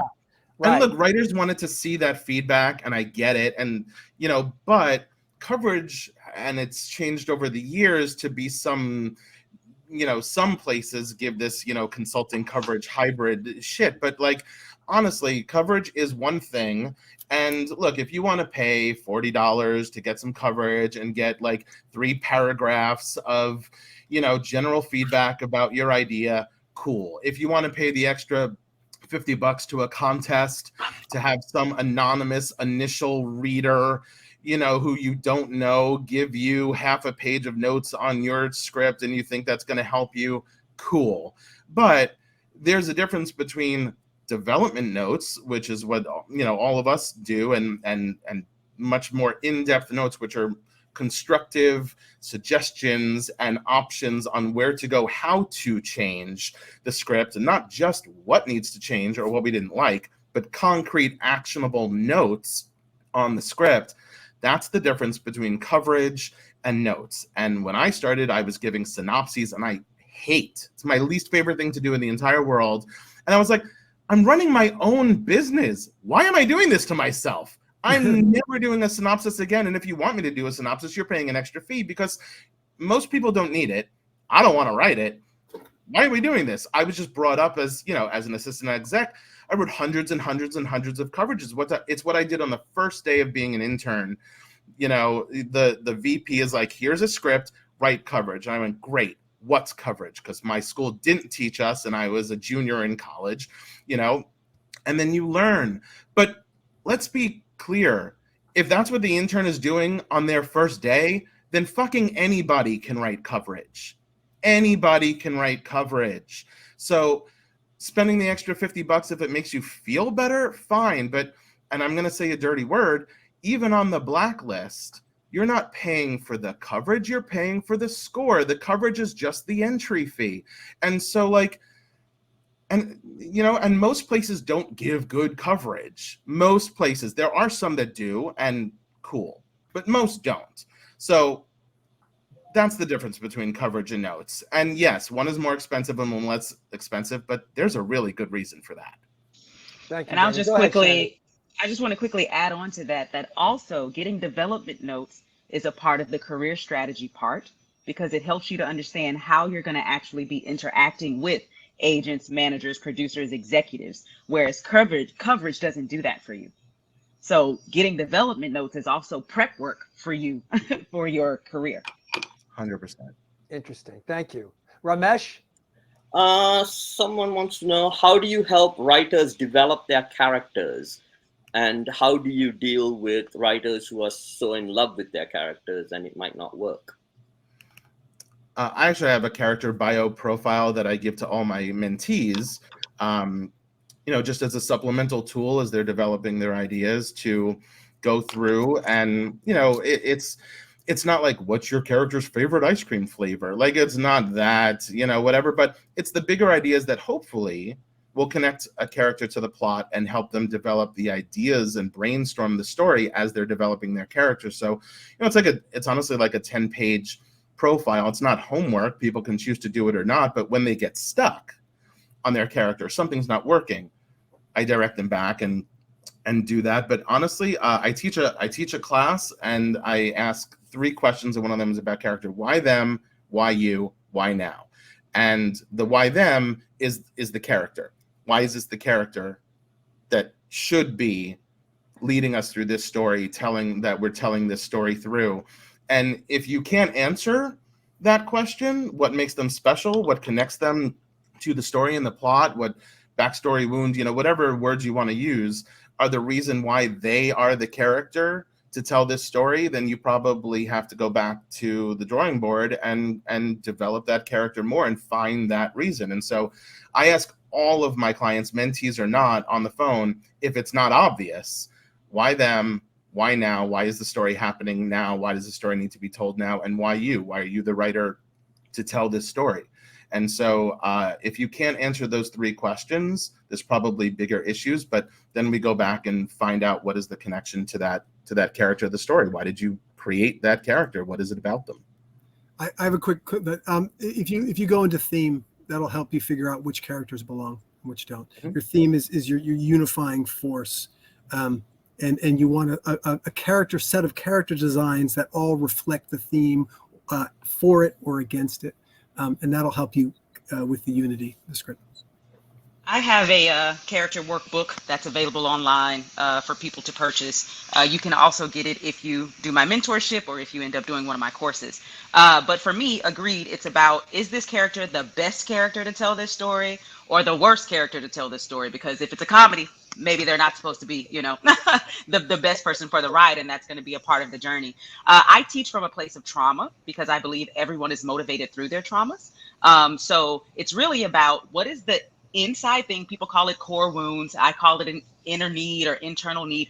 What's that hole that they're trying to fill that can only be filled because they go on this journey? If it doesn't exist, then you miss the thing that makes it cohesive. You also have to be able to relate to, or it doesn't have to be both. In 2023, we can have unlikable characters, but I have to be able to relate to them in some kind of way so that I can invest in them. And so a lot of the times the question just becomes, why do I care? If this person does the thing that they do, why am I rooting for them? What makes them the best person to do this? And if you can't, in those first 5 or 10 pages before your inciting incident comes, tell me why this person needs to go on this journey, why I should be invested in whatever it is they already have going on as a human being before the movie part starts, then maybe this isn't the best character for the story. And so not every character is for every goal or every journey, and and vice versa. So it's really about trying to figure out which one is the best for this story. And if you're trying to tell 5 stories in one, okay, that's a whole nother story for a whole nother character, and just kind of trying to streamline it down. Can I just say, everything that everybody said is exactly right, and I would say the exact same thing. And sometimes I have writers write to me and say, well, do you teach Truby's stuff, or do you teach Save the Cat stuff? Do you teach this stuff? And I'm like, what, honestly, anyone talking about screenplays is kind of saying the same thing, just using slightly different words. And I think that answer just proved it, that we're all saying the same thing. Why does this character need this particular journey? How does this particular journey change this particular character, Right. Mr. Ramesh? Here's a question. What makes a good script great? Execution. This is simply put, execution. Yeah. Because and to build on that, Danny, I don't believe that there is a good or bad idea. I believe it's about how you execute that idea. Right? That same thing that someone reads and goes, this is terrible. If you work with someone like us who can help you make your characters deeper, help you define your goals, make sure that you're hitting all your structural beats, that same thing can all of a sudden be far more impactful. And what that execution actually is you're blowing people away emotionally. If it's a horror thing, you scare the bejesus out of them. If it's comedy, you're laughing your ass off and you're crying. If it's drama, you're crying because you're sad.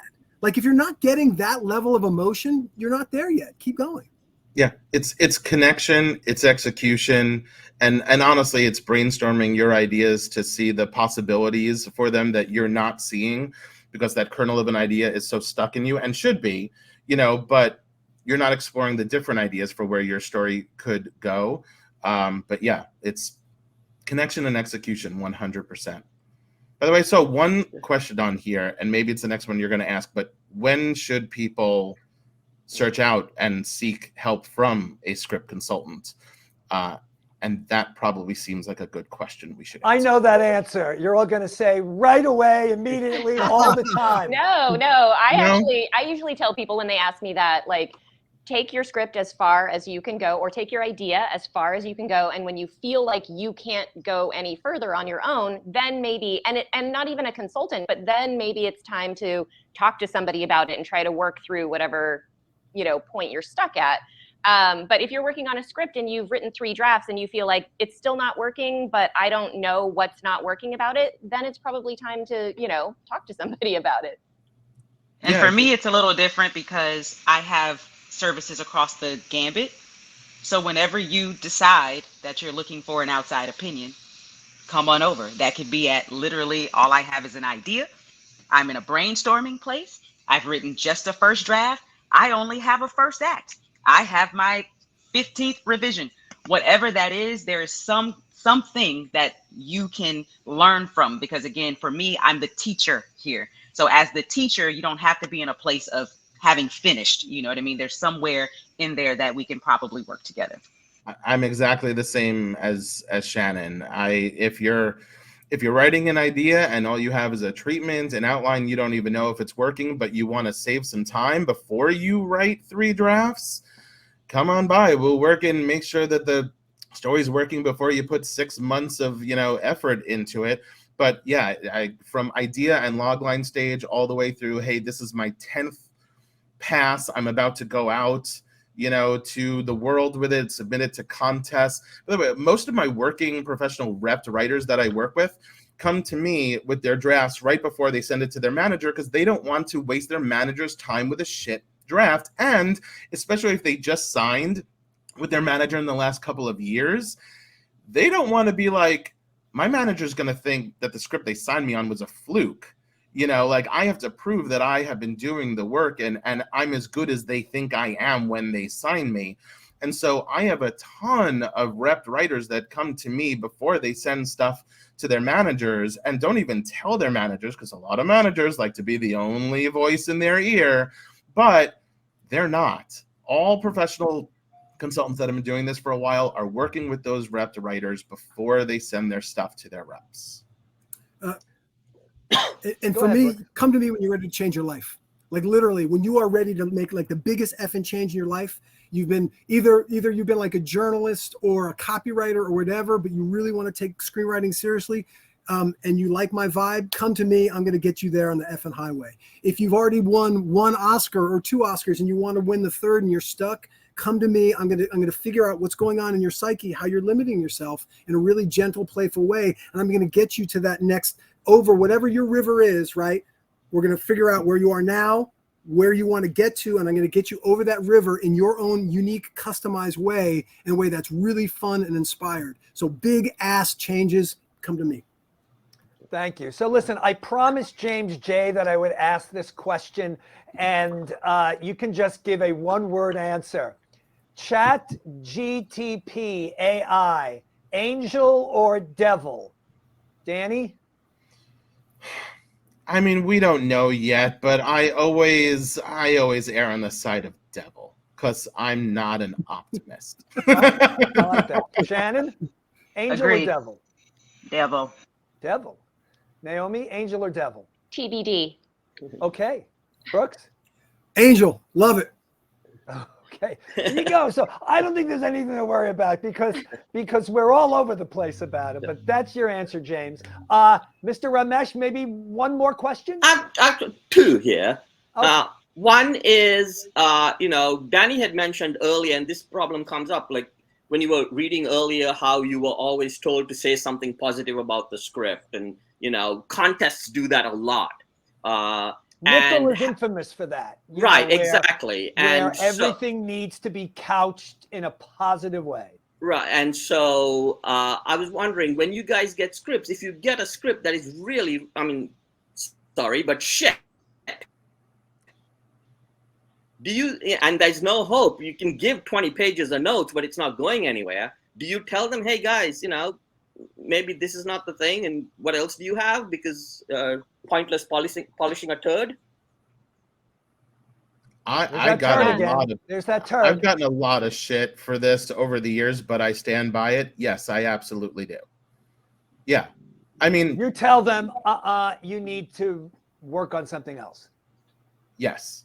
I mean, look, we still couch things, and look, I was a lot more blunt in my delivery in my late 20s than I am in my early 40s. Right. I don't have I'm not an asshole anymore like I was when I was 27, maybe, and coming off of, and as an exec, you kind of build up that, that wall that as a consultant, you got to pull down to actually work with writers and help them.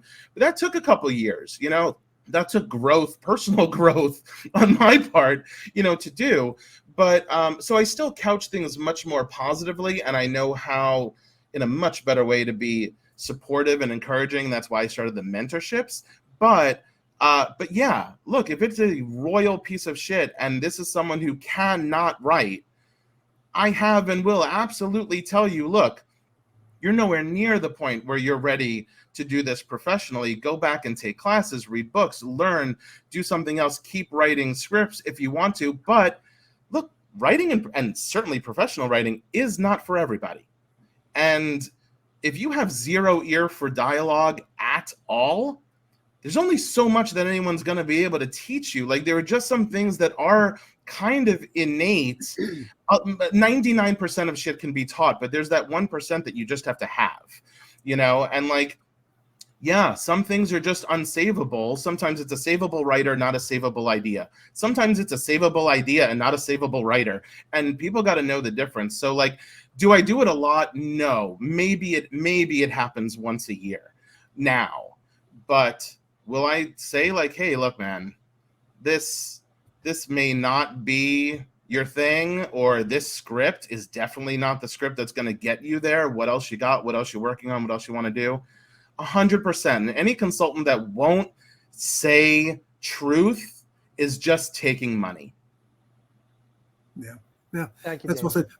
My feeling about this is it's graceful honesty. So there was a point, I remember a point I started this like writers group in Hollywood many years ago. And I was like, oh, what if I like really hate a script? What if I could still give like genuinely inspiring feedback, even if I don't respond to it? And that became like a really fun personal challenge for me. And then from that idea, this phrase of graceful honesty is the bar. I don't always hit it, but I usually do. If it's not honest enough, it's not going to help, right? You have to tell somebody that's like, look, this seems like it's way like, what are you really passionate about? Like, if you're really super passionate about, we would see these sort of indications. I'm kind of seeing none of that stuff. What's going, like, what do you really want to do with your life? Because I'm not seeing it on the page. What is that? Because I would love to be like, somebody comes in, like I had, when I was at UCLA Extension, there'd be some people, I'm like, what are you doing here? Like, what's going on? I love having those conversations because, then there's someplace else that they can go and then they can fulfill their life passion that way. So like, I love that. And if I can do it in a way that's gracefully and inspiring, awesome.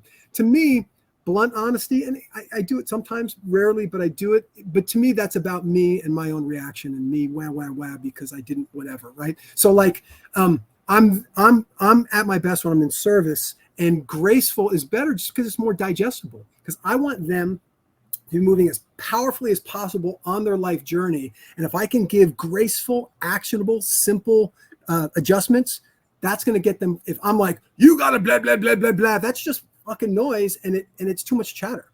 By the way, sorry. One last thing, a story that I really like about that. Sean Penn was on one of these talk shows one time, and the guy asked him, "What's one thing like a director says to you that you really, that you really don't like?" And you just see Sean Penn wince. He's just like, too much chatter. You know, and I get that, right? Writers are sensitive. So to me, I get that. Like, I want to give you like the most beautiful, delicious nugget of what to do next. Even if I think it's like way off the mark or I think it's brilliant. It's like, it doesn't matter. Neutral, what's next, what's actionable, what get results.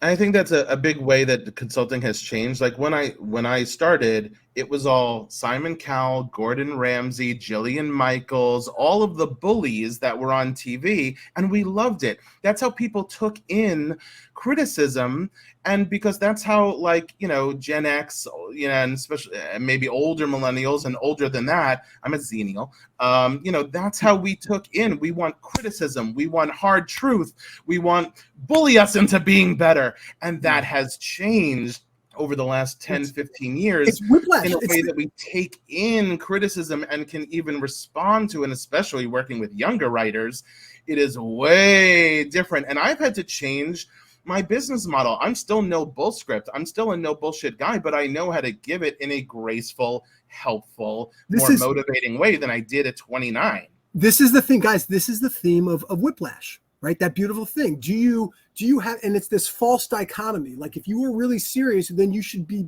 get abused or get hurt. But no, it's a false dichotomy. You really can have supportive information from people who can help you move forward, and it can go down easy. It doesn't have to be harsh.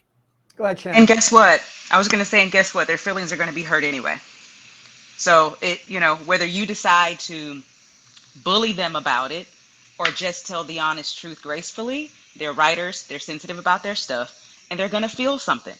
You know what I mean? So for me, you know, I'm probably somewhere in the middle. I'm not intentionally trying to be negative. I'm not intentionally trying to hurt you, but I'm also not going to spend any time coddling you. If there's nothing good in your script, there just isn't. I was on a consultation with a guy and he said, please just tell me something good. I'm not going to lie to you. You know what I'm saying? The good thing is that you're here on this call and you're passionate about this screenplay, and there is something that we can do to help it. What it is right now is not that. That is simply the answer. You know what I'm saying? And I think people come to the professional pen because they know they're going to get the truth. They're not here. They're not here for me to go, oh, this was so great. You're in the wrong place if that's what you're looking for. I rarely tell somebody something was great. You know what I mean? But I am going to say I've had to, because it's 2023 and social media exists, and writers even now are having more social clout. They're not necessarily getting more money, but they're definitely getting social clout. There was a certain time where people couldn't even name writers unless they were big writer directors. Like, other than that, you didn't really know who the people were. Now people do. So there's a generation of people, including millennials, who have grown up saying actor, writer, director. That's all that they know. Therefore, they go, well, I have a story. I should be a screenwriter. But can you write? Right? Like, that's that natural thing that Danny was talking about. Not everyone's a writer. If I woke up at 35 and had never played a day in my life the game of football and said, you know what, I'm going to go walk on to this professional team, people would look at me like I was absolutely insane, right? But for whatever reason in the arts, it seems like, well, it's just a free for all, and that's just not true. So I often have to talk them through, going back to, what is your intention? Don't you know that there are other ways you can be creative in this industry without being a writer? And most of them go, really? Are there?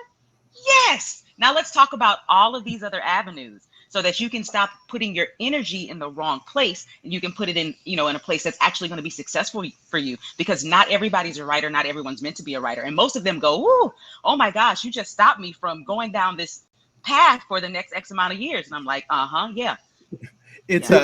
I have a great idea, but I don't know how to write. What do I do? Well, you call yourself a producer. Boom, you're done. Nice. That's great. Exactly.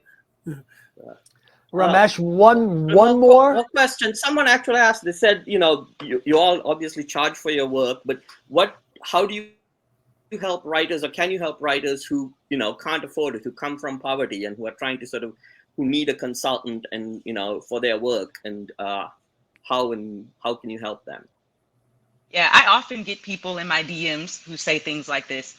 One of the things is, as Brooks has said a few times, what we've all kind of said is, we all offer free resources on some level, right? However, my response is, when your budget allows, I'm going to be here. because what I don't want to do is open a can of worms, right? Because at the end of the day, we all live in America, and America costs too much. So I can't necessarily afford to give my time, you know what I mean, without getting anything in return. Sometimes people run sales. That's also something you should be looking into. Sometimes it's, you know, Christmas and blah, blah, blah, blah. We're businesses like everybody else, you know what I mean? So you have to do your research as well to kind of stay on top of, well, when can I get in there? But at the end of the day, I take myself out of the equation. YouTube University exists. You can get so much free information. You won't be necessarily getting that one-on-one stuff, but again, your budget has to be ready for one-on-one stuff. The other thing is, I meet a lot of people, generally speaking, who were never taught to invest in themselves. They know how to save money for their vacation. They know how to save money for their shoes. They know how to save money for their hair, their clothes, etc. But if they can't get it immediately, microwave, then they don't see the same benefit from investing in their career. So it's like, if it's only going to cost you $95 to talk to Danny, you can save X amount of dollars over 1 month. And now you've got an opportunity to talk to Danny. And so that's the other part. I've been called a therapist myself, right? We have to do that life coaching work, whether we want to do it or not, because we get people in our inboxes asking these questions, and we have to do the thinking for them to get them to break down like, okay, what you're asking me for is this, but look at all of the other options you have, so that you can get the thing that you need. But what I cannot do as a business is then just start offering all of my time and service without getting anything in return. And, you know, there is something very obnoxious about this. It's very presumptuous, I think. People just assume that because we work in the arts, that we have to do things for free. I mean, I get people all the time saying, you know, would you please read my script? And I'm like, look, you know, like, I just don't have time, and, you know, and I'm a professional and I'm off working for other people and I'm doing that. And they're like, well, you know, you should be doing pro bono work. They say that to you? You're a saint. I mean, what you've done with the inside pitch is like, yeah, this is your pro bono work. Thank you. But, you know, it's like, you know, try going into a grocery store, you know, and saying, I want my groceries for free. So I agree with Shannon. I just think, generally speaking, you know, we're in such a weird kind of world now where, you know, it's like if you need something, do a GoFundMe. You know, I need a washer dryer, you know, so I'm going to do a GoFundMe, and you're getting money from people who don't have washers and dryers themselves, you know. So I really like Shannon's approach. You know, put your pennies aside, you know, put your money where your mouth is. It's an investment. And look, you know, I'm not advocating script consultants one way or another. But Chris, no. But the alternative, you've got the mentors in your group. But listen though, you guys have done a good job. Look, like, I know that you guys are all sincere, you know, that you're real. I could have brought in some scammers and really just kind of had a good time with them, but that wouldn't have been helpful. And I really see that each of you are very unique. Each of you have your own fingerprint here. And you know, Danny, I quote you a lot. You may not know this, but you once kind of bitch slapped me a little bit. But it was really accurate, which was, you know, I was kind of, you know, I was being a little bit antagonistic toward the whole script consultant thing. And Danny said, well, are you going to read their scripts? And he was right.